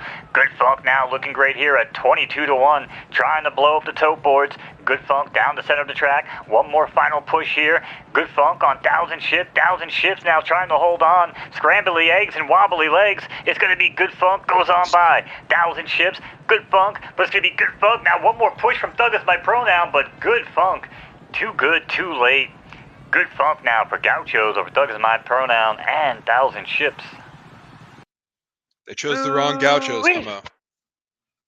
Yeah, I mean... Yeah. Still, nice day for Philly Shell there. Congratulations, Mr. Philly Shell. Gaucho's super long time supporter, one of the first S+ owners in the game, has rode with us this entire time and has now, I'm not sure, is this their first virtual Kentucky Derby win? Somebody correct me on that. Somebody tell me. I'd have a hard time thinking of another. Yeah, but there me could either. be. I think this might be their first. So they're getting, I think they're getting knighted here. Good Funk, man. Coming out of this with $5,000. Yep. $5,000 for his efforts there. Thug is my pronoun. SoCal Stables, excellent horse. Takes second. 1,000 ships YSM. So SoCal and then YSM. It's kind of like SoCal is double dipping there. Am I wrong? You know. Yeah, and then we have Murphy's Castle. That's a Balthazar. Don't hate the player, horse. hate the game. Recognize that.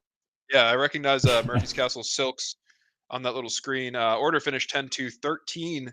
By the way, nice race, pretty dominant finish there, I'd say. But it was actually whoa.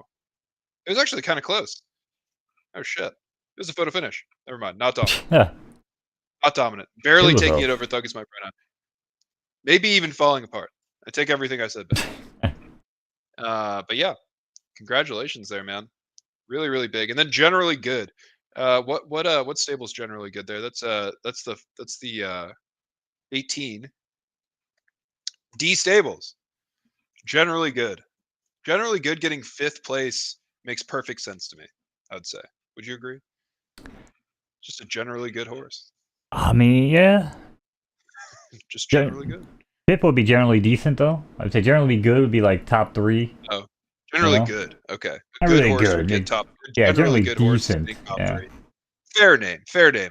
Bino a Trap says he actually hit because he put 100 Derby on Funk. Nice. Well, there you go. Very nice.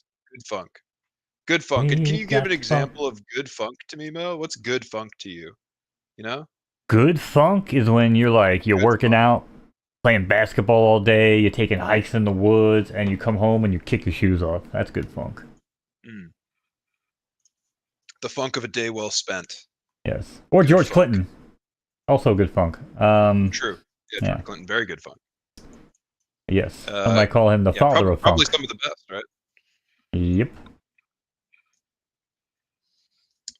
Yeah, I'm a fan of George. For sure. Oh, yeah, dude, but you funk know, music was insane. so 10,000 out of 30,000 has been awarded, has been distributed, and we hope that you guys do a third of the total major purse has been distributed. Hope you guys enjoy those. Hope you feel accomplished because you're literally at the top of a game that people have spent years and years of their lives, I guess, like being around, being a part of, competing in, and you just won at the top. Kind of a big mountain to climb, I'd say, actually. But God knows Gauchos has been climbing it for a while, has he not? Yeah, like I said, man, he's been here, you know. He's a lot of players. I mean, so many people, man, been BD said that around he had since 1,000 chips early days. bet. He lost it at the end. Yeah, just lost it. But he had him to place. Nice. I mean, that's the beauty of the place and show, right? It's got a Oh little yeah. contingency there, and if you're, depending on your odds and depending on who's in there, you can definitely take it. I mean, Definitely hedge nicely in there, especially if you're kind of alone. Yeah, that was a little bit of a shocker though in the race. And if anybody's watching, maybe keeping tabs on the NFL, so the Texans are beating the Chargers. I don't know if anybody really saw that one coming, but Wow. yeah, Texans. I do love C.J. Stroud, love what the Texans are doing, D'Amico Ryans, but How badly are they it's beating them? 25-12, so that's just a scoreboard update. For Man, anybody. who had that? Who had those odds nailed?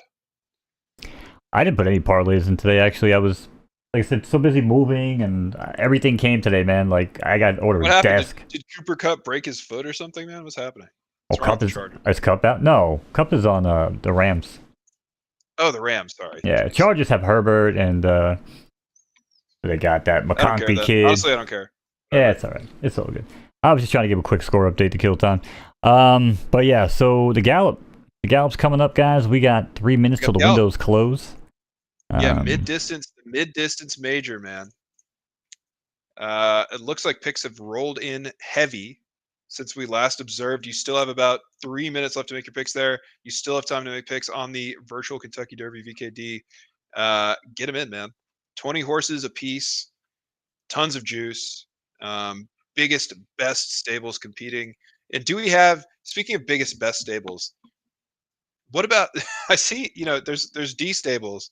What about B stable, the 4 here? What about B stable? What do you know about B stable now? Oh, we have a B stable now? Yeah, is this an offshoot? That's funny. Of B stables? What is this? That's the first time I've seen that. Is Aaron trying to compete against F Dog? Like, what's happening here? Yeah. I mean, I don't know. Yeah, I have no idea, but hey, it's another barn. I like seeing barns racing. So interesting. Yeah. There we go. Very, very, very interesting. So Mo, have you done? Let's talk about the Lineage Cup a little bit. First of all, have you made any? Have you started angling towards the Lineage Cup? Do you have contenders? Are you going to be attacking it? I think I have 2 horses that are eligible. Whether or not they're going to be good, jury's out on that. Yeah, but I take different angles. You know me, man. I pivot here, I pivot there.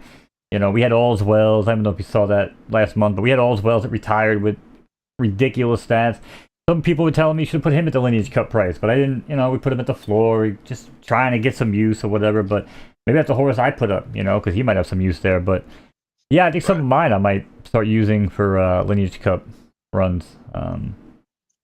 Because some of them, I mean, why was like $100 minimum for the breeding price to qualify for the lower one? Like that, yeah. Again, it's just another good carrot on a stick, another incentive to kind of get floor prices up, and hey, if there's gold at the end of the rainbow, dude, sign me up. So absolutely, I'm down. Yeah, I was wondering if you started angling for that. If you guys in chat have angled for the Lineage Cup, yeah, it's coming up. It's coming up pretty soon. Pretty soon. My main after goal. Next season. My main goal here, and it is Derby Day. It is left dirt. I'm not there yet, but we got Boy Named Sue to an A+, a real solid A+ filly.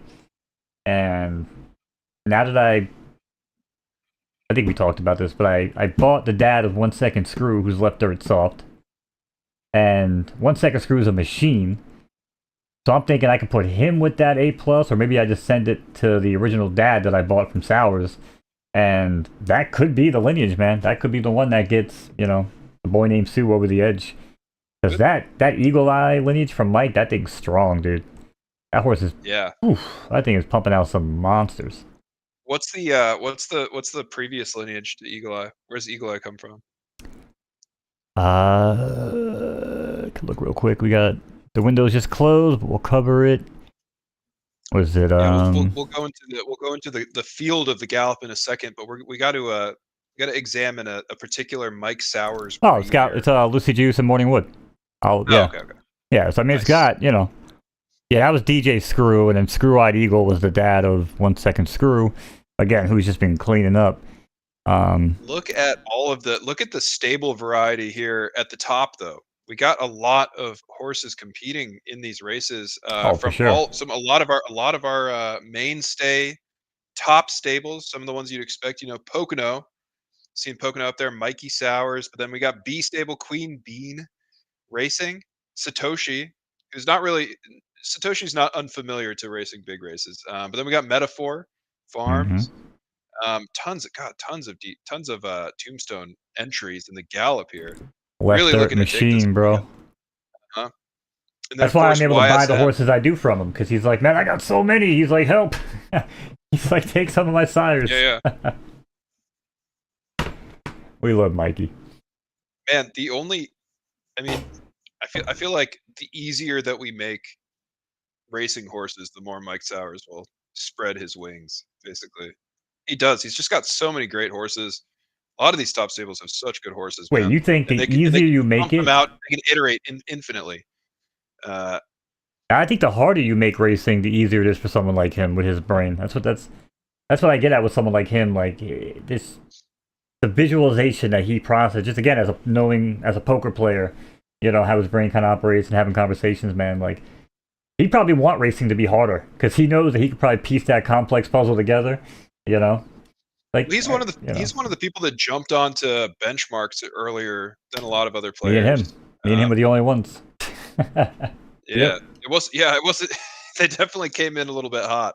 People had their feelings about benchmarks, man. But yeah, well, we saw 4 undercard benchmark races run. Yeah, almost they all got their place. 10,000 crown given out, I believe. They all got their place, But I think in this race here, though, if we're looking at the Gallop again, I think, Peebs obviously got Learning Tree, looks pretty strong. I'm looking into Bloodline. I don't know too much about this horse, but I'm a huge fan of Eclipse. So when I see General Eclipse, I'm thinking General Duke. Right? Eclipse, there we go. Eclipse is a horse that we saw so much of during its 8 seasons racing. Yep. 12 wins out of 20 races for Peeb. But again, General Duke on one side, Eclipse on the other. General Duke, another General Duke, the sire, right? On the sire side? Or is it on the mare side? It's on the sire side, but yeah. Yeah, General Duke into General D into General Disturbance. But Learning Tree, so Learning Tree, the YSM offering, odds on favorite horse. That they're coming in to take this again.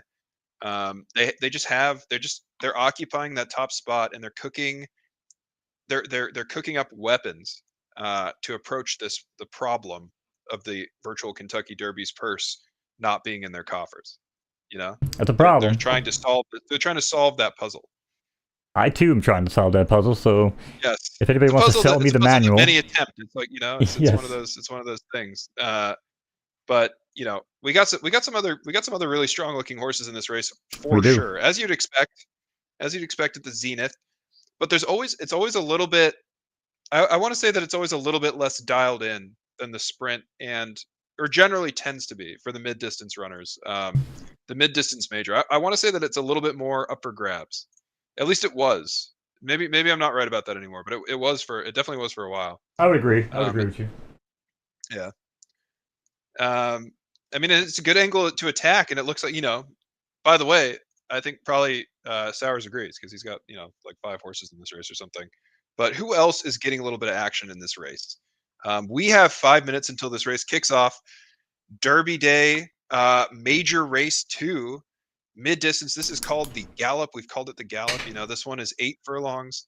And the weather condition, it came in soft. This is a soft race. It broke soft. There's definitely some firm horses here.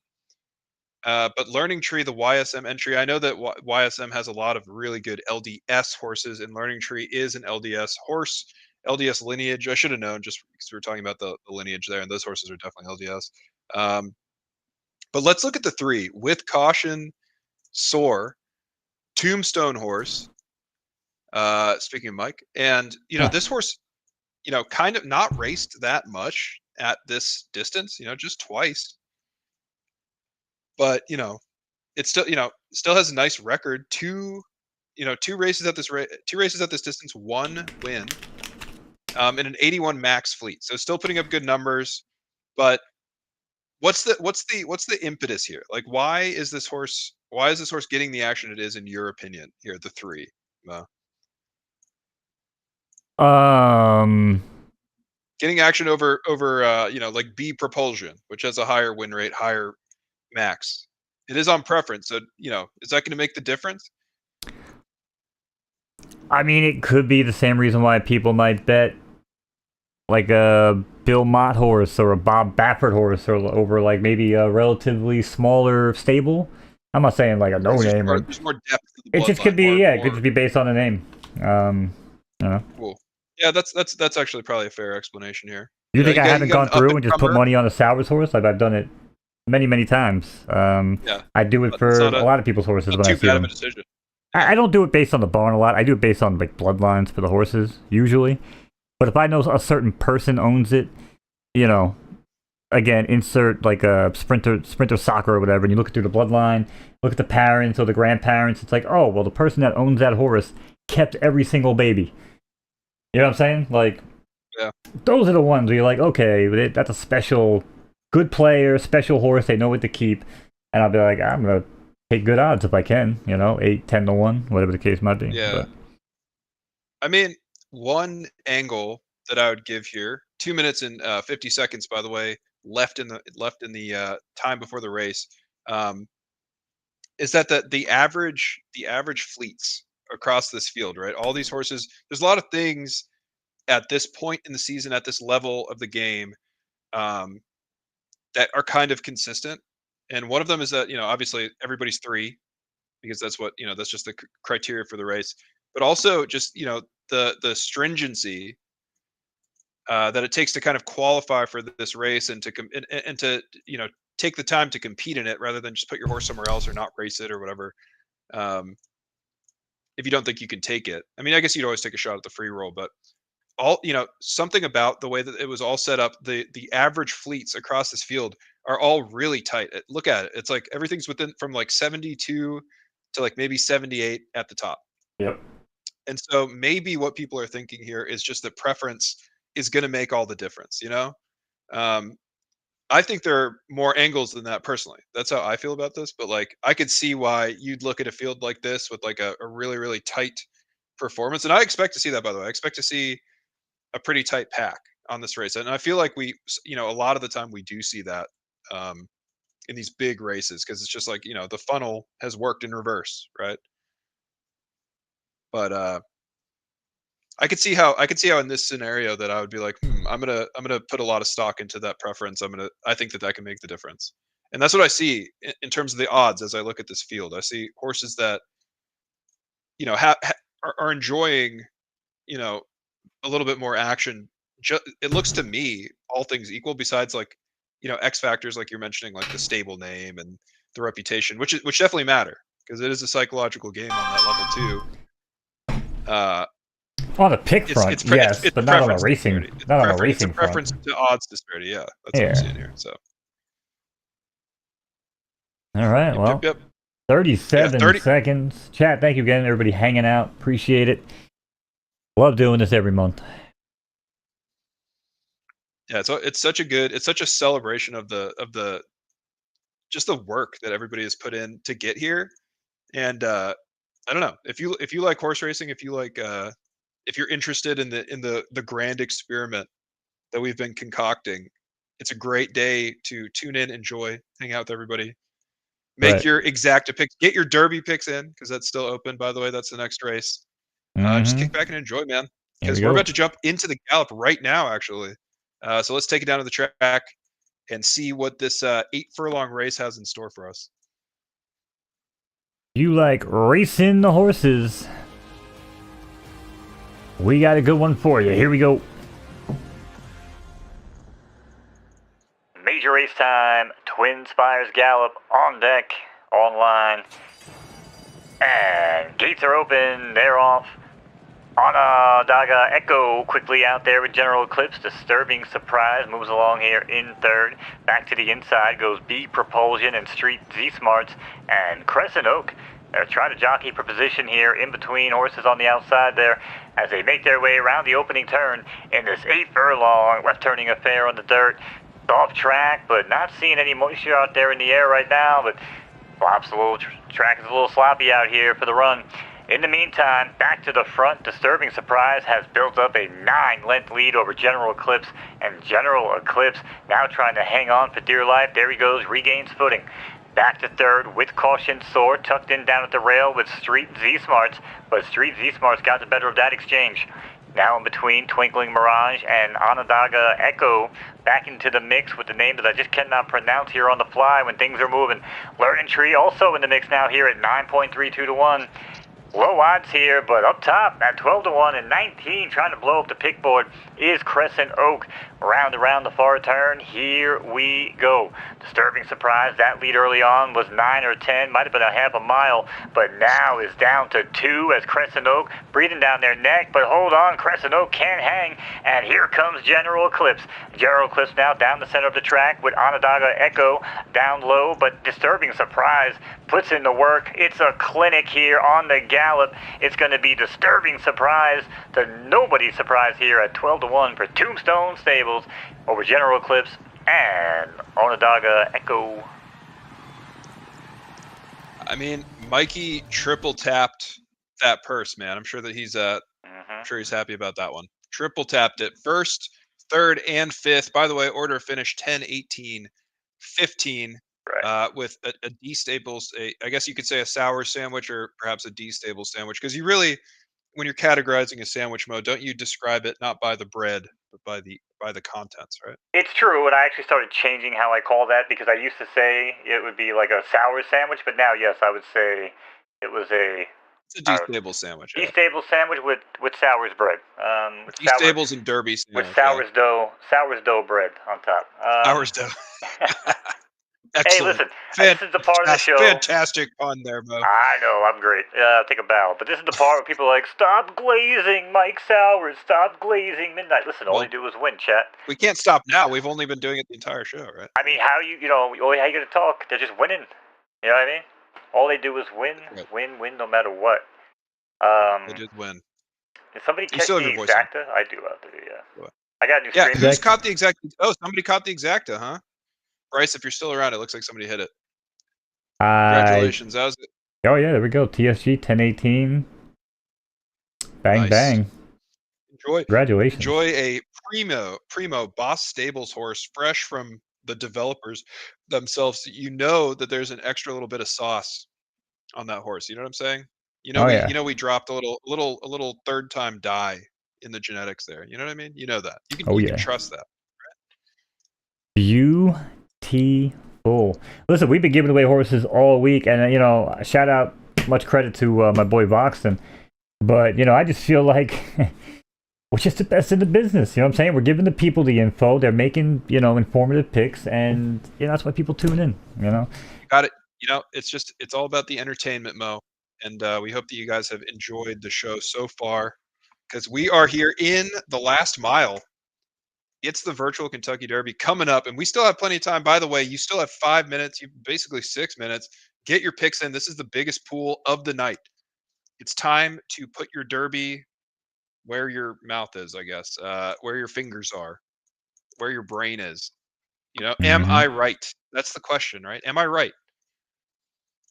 There's a lot of times in your life where you don't. It's not really high stakes whether you're right or not. You can kind of just be like, oh, I choose this. Oh, I'm wrong. Okay, I choose this. But that's not necessarily the case in a game like this. And these types of games, poker, photo finish live, celebrate the decision-making process, celebrate probability, celebrate foresight. Horseshoes and hand grenades, Fib. That's right. Horseshoes and hand grenades. But, this is horse racing. You have to be spot on. Dead on, balls accurate. You can still get, you can still hit the podium, right? Would you consider third place hitting with the hand grenade? You know what I mean? I kind of do. That's the thing. You can kind of win in horse racing in a way that's not a direct hit, right? You can win, like just win everything, right? But you can also, get second, get third. You can get fifth and still come out with a nice little prize in a race like this. In a full field, sure, yeah, as long I guess Full as long field as I'm in the making virtual money. Kentucky Derby, you get 50,000 Derby for getting fifth. That's true. So it's kind of a hand in these grenade. majors, okay, yeah, I guess horseshoes and hand grenades might go down a little bit more to like maybe 7th or 8th, but yeah. So it's the hand grenade blast radius in this. Exactly, right. Right. Yep. It's got a fifth place blast radius here. It's wider here, or smaller, I should say, at Churchill Downs, virtual Churchill Downs. Right. But yeah, man, I haven't even looked at the field yet on this. I like to be surprised as we go. But looking through the names, I'm sure it's chock full. Yeah. Yeah, looking through the names, the who's who of you know who. Yeah, I see Gauchos is in here. I see Peeb, obviously, going for another. Mikey boy. Pink slip. I gotta root for the pink slip. Horse. I'm just calling that right now. We'll talk about it later, though. We'll talk about it. Still, yeah, but 3 let's check minutes, their picks in. Yeah, we'll get the picks in. Yeah, it's stacking up. It's stacking up quickly now. As the window closes, people are waiting in line, just trying to shove their derby down to the bookie, the virtual bookie. The virtual picky. I don't know what you do, but the virtual picky. There you go. The virtual picky at the virtual kiosk.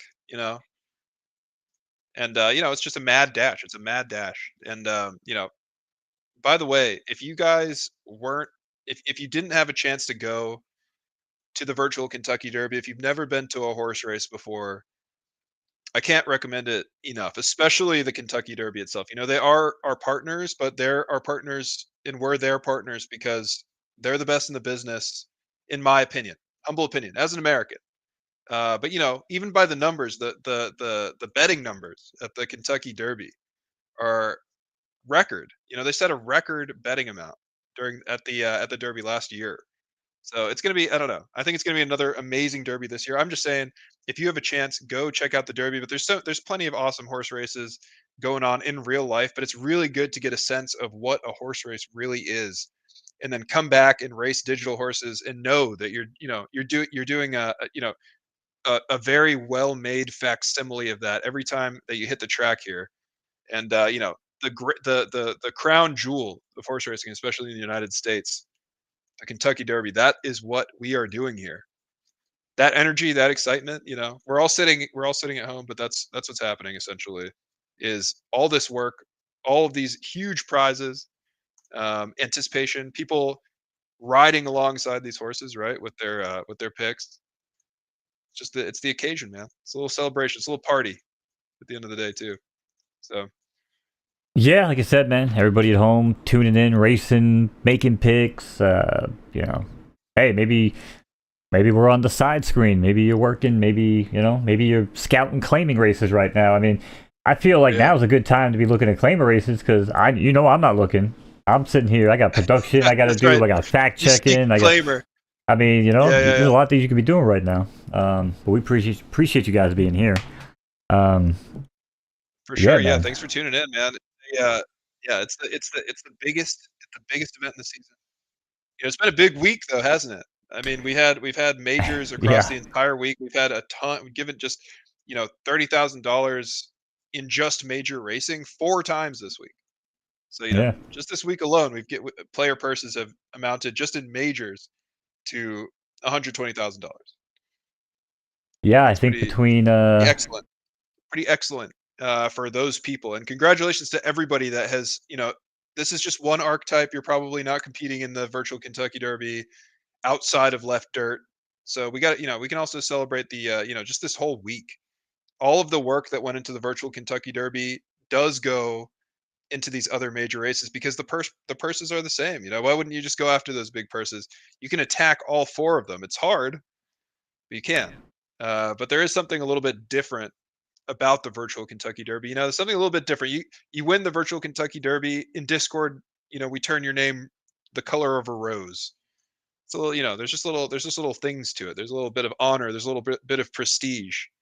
And I think a lot of people, were attracted to that at the very start of the game. And I remember when we were doing PFP breeding, and getting those. Everybody was getting their tickets, and you kind of got to choose what angle you really wanted to go towards. And a lot of people chose. I mean, a lot of people chose left dirt. They were attracted to it, but a lot of people avoided it because they were just like, I don't want to be in that. We had announced our partnership, and they were like, I don't want to compete in left dirt because I'm scared of the left dirt archetype. It's gonna be too competitive.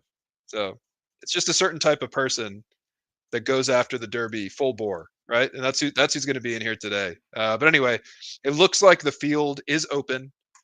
The field is set. The odds are set rather. Coming in with a nice, about 140,000 Derby in the pot. Very nice. And let's check out these odds, man. Let's look down the field on this one. Let's take a little time because we Blue have a little cheese time. We got about olives, the 9 favorite. minutes. So blue cheese olives, which are I know you're not a big drinker, Mo, but have you ever had a dirty martini before? I have not. I have not. Really? I love dirty martinis. I'm a whiskey A blue sour cheese type of olive guy. is a delicious. A blue cheese olive is a delicious, savory, sort of I guess like a flavor accent on a dirty martini. That's got to be what Pocono was thinking when he named this horse. The premium, savory nature of the sixth in this horse, in this race rather. And looking at the record on this horse, it's very, very, very strong. If this horse has the heart to go along with its record, it definitely the odds certainly make sense here because very nice high max fleet, consistent 80 average, and 5 wins out of 13 races. I don't know. That's a good horse, right? That's more than a generally good horse. Yeah, I mean, like a winner to me. Yeah, definitely looks like a winner. The 20 here, Dessert. Another horse that has gotten into one of, I guess, 3 horses that's gotten into single digit odds here. Dessert. By the way, the other one's Gaucho. Dude, Gaucho's is just all over it these days. I feel like he took a little break and now he's back with a vengeance. Dessert the 20. Similar record, has that sort of a little bit like if you go by the numbers, basically the same as the odds on favorite, but like -1 in all dimensions. -1 win, -1 max, -1 average. But still, that difference can be overcome. That difference can be overcome on Derby Day. And the sire is Petrichor, so it's got a YSM blood weave into Desert here. Dessert. 2 S's is Desert, right? Or is it 2 S's is Dessert? 2 S's dessert. Dessert. It's Dessert. It's Dessert. I'm deserted. Chat, it's Dessert. Just letting you know. The whole. I'm sure. Now we just go deserted In on case us. you guys were wondering. Yeah. But then let's check out the 12. Also Gaucho's Papa. With a really, really nice. I think Papa looks even more competitive. It depends on, I haven't watched this horse race all season like some of you have, but it did win the juvenile lucky dash 10 furlongs, which means it won a left dirt 10 furlong race as a juvenile. It's a 2-year-old, and put in a scorching 89 on that race, dude. So it came alive like none other. The 12.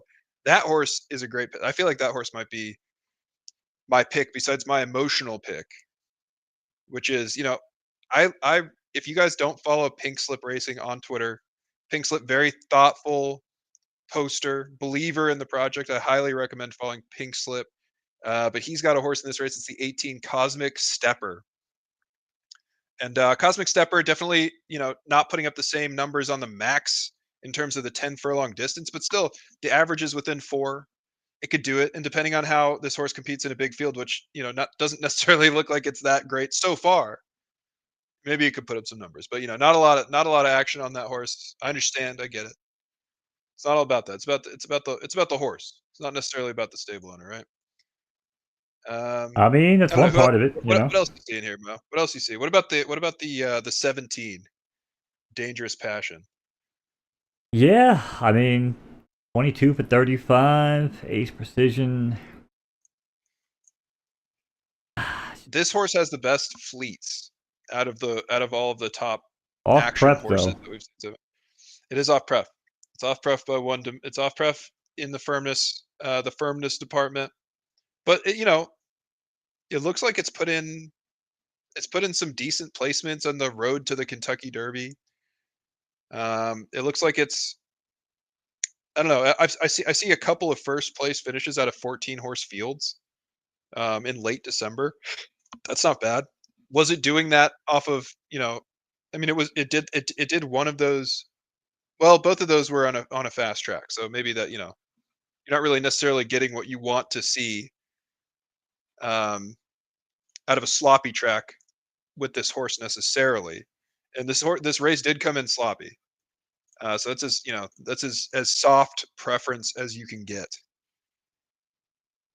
All right. Now, do we have, speaking of that, do we have any horses that have very, very high soft preference in this race? Do you see any?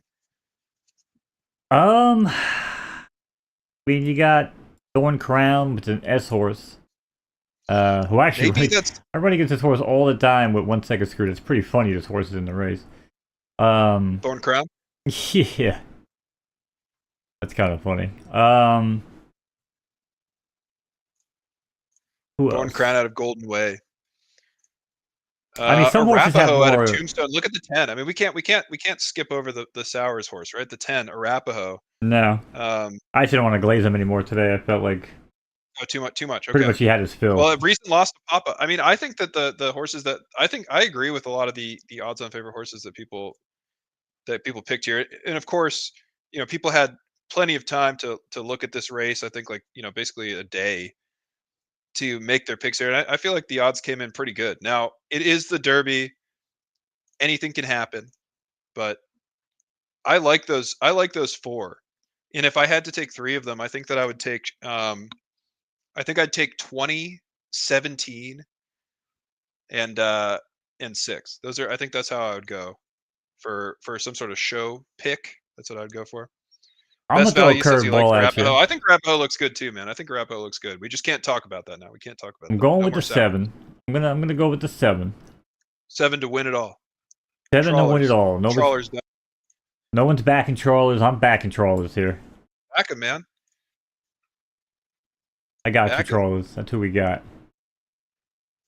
Now, some people are. I'm not necessarily, but some people are money line believers. And if you're a money line believer, Morning line believer. morning line, sorry, morning line believer, you would like that horse. It has as low of a morning line multiplier as any of them, besides maybe one that got the third. That's Dangerous Passion. So there's a confluence there. The morning line, Papa has confluence 13x. Papa was 13 to 1 too. Papa too. Okay, so Papa and Dangerous Passion. That's 12 and 17. Both have that low. Now, granted, it's not a wide range on the morning line odds. It's all of the morning line odds are double digits. But I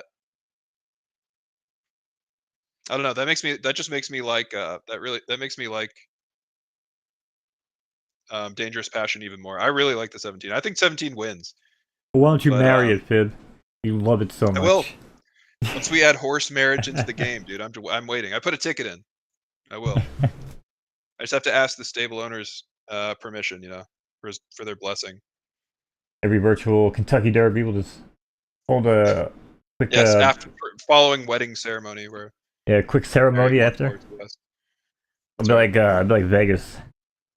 I think that those were all 3 of those, that whole 4 horse set, all that are all sort of like hovering around 10x, are really, really nice for any sort of show picks. Just to hedge with.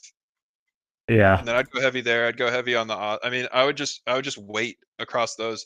Of course, anything could happen. You could take some long shots too. I mean, really, like sometimes, not always, but sometimes the most well-picked race is the race where you have a lot of hedges, and what gets you across the line with all this juice, with all these multipliers, because it's a big juice race. It gives you more leeway to kind of pick around and get actualization on some of your ideas there, instead of just coming up ROI negative totally because there's not enough subsidy, right? But there is here. And so you can have a lot of ideas here, and how you weigh them can be what makes the difference. But anyhow, here we go. It's time. Virtual Kentucky Derby, pouring rain, dramatically. The end of season 23. Happening tomorrow, really. But here we go. Virtual Kentucky Derby. Let's go. All right, race fans, 20 horses, one dream. Win the virtual Kentucky Derby. $10,000 on the line. They are off and racing here in the rain, and it's Blue Cheese Olives quickly out. Then goes Dangerous Passion. Dessert back in third with Lapse in Judgment.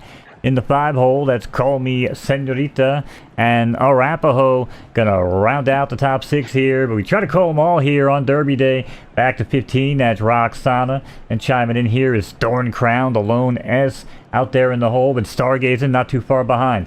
And it's announcer favorite, Free Straight, back to the rail. That's in the red silks, that's Hastelinge Rose and Remery Monk, all the way back to There You Are, and trailing the pack here in the early stages is going to be Prince of the Alps. Try to get through all 20. That might have been more like 14. I apologize, but back to the front. Here we go. It's Gash-e Ershad. Never wanted to say that horse's name here in a race, but here we are in 2025. Arapaho's down the center of the track, gets back into position here along with Call Me Senorita. Blue Cheese Olives after that nice start. Failed a little bit there, but now back up in the third, trying to contend. Dessert moves along here in fourth, and Papa, now new name here on the board. And look at the front as Arapaho trying to get that Tombstone Special, pushing the nose in front, but Blue Cheese Olives has other ideas. Gash-e Ershad back in the second now. It's Call Me Senorita is flying around the turn, and a beautiful move here, sweeping move from Call Me Senorita now to take over the lead. Papa moves up alongside into second. Blue Cheese Olives now up in the third, down at the rail, but has plenty of room here. Here we got clearance, and there goes Takeoff. Blue Cheese Olives down the inside, 6.6 to 1. Papa down the center. One more final push, perhaps from Arapaho. Off the rail now, looking for tail, but Blue Cheese Olives putting the work when it counts. Arapaho now surging one more time. Blue Cheese Olives, Arapaho, Blue Cheese Olives, Arapaho, and Arapaho says, "Wrap this because I'm coming home and I'm bringing the Derby to old Mikey boy." It's going to be Arapaho over Blue Cheese Olives and Papa. Any wonder why we glaze this guy? My lord. Yeah, there's nothing more to be said about Mr. Mike Stowers of Tombstone Stables. Excellent. I didn't even have my voice on. I love seeing the Gaucho's performance here, though. Yeah, Pocono up a second. That was nice. Yeah, he was put. Yeah, I mean he's taken up he's picked up a bunch of these purses, in one fraction or another, and here he double taps it in third and fourth. Order of finish, by the way, 10, 6, 12, with Papa rounding it out as we said, and then Blue Cheese Olives, odds-on favorite, taking second place. So shout outs to Pocono too. If you're watching, if you tune in later, congratulations, great horse. Pocono on top. But anyway, excellent day of racing. You don't have to be done with racing this season, by the way. You can tune in all day tomorrow, all day. That's the nice thing about Sunday after the Derby. It's kind of chill. Watch the Juvies compete. See what's coming next season. Maybe do a little scouting. See what's cooking. That's all happening tomorrow. But today, it's been the virtual Kentucky Derby. Congratulations, Mike Stowers. Another glorious victory, stacking it up. Congratulations to everybody that made it in to the top, that competed, that got those purses, that participated, that hit their picks, et cetera. Thank you all for tuning in. And of course, can't thank Mr. Mo Knows enough for the excellent race calls. And if you maybe you hit a big pick. Maybe you're one of the stable owners that got some Derby Day in the purses. Toss a coin to your collar, as they say. Big fan of Mo. Thanks for tuning in, everybody. Shout outs to Bryce for handling the exotic giveaways. If you're the guy that won the exacta, go grab that horse. Oh yeah. I think that's all. Oh yeah. Well, good. Thank you for the kind words. Thank you, chat, for hanging out. Thank you, Bryce, for taking care of chat. Much appreciated. And yeah, enjoy the rest of your weekend. Enjoy the rest of season 23. We got, again, all day racing tomorrow. I'm sure Troy, Web3 Radio, sure he'll be covering a bunch of it. Just tune in, PFL Discord, check Twitter. I'll see you guys on Foles Day. I'll be live for Foles Day. Outside of that, it's time to build some more furniture and get my damn life together. But thanks again, as always, guys, for the support. See you guys on the next one. Peace. See you.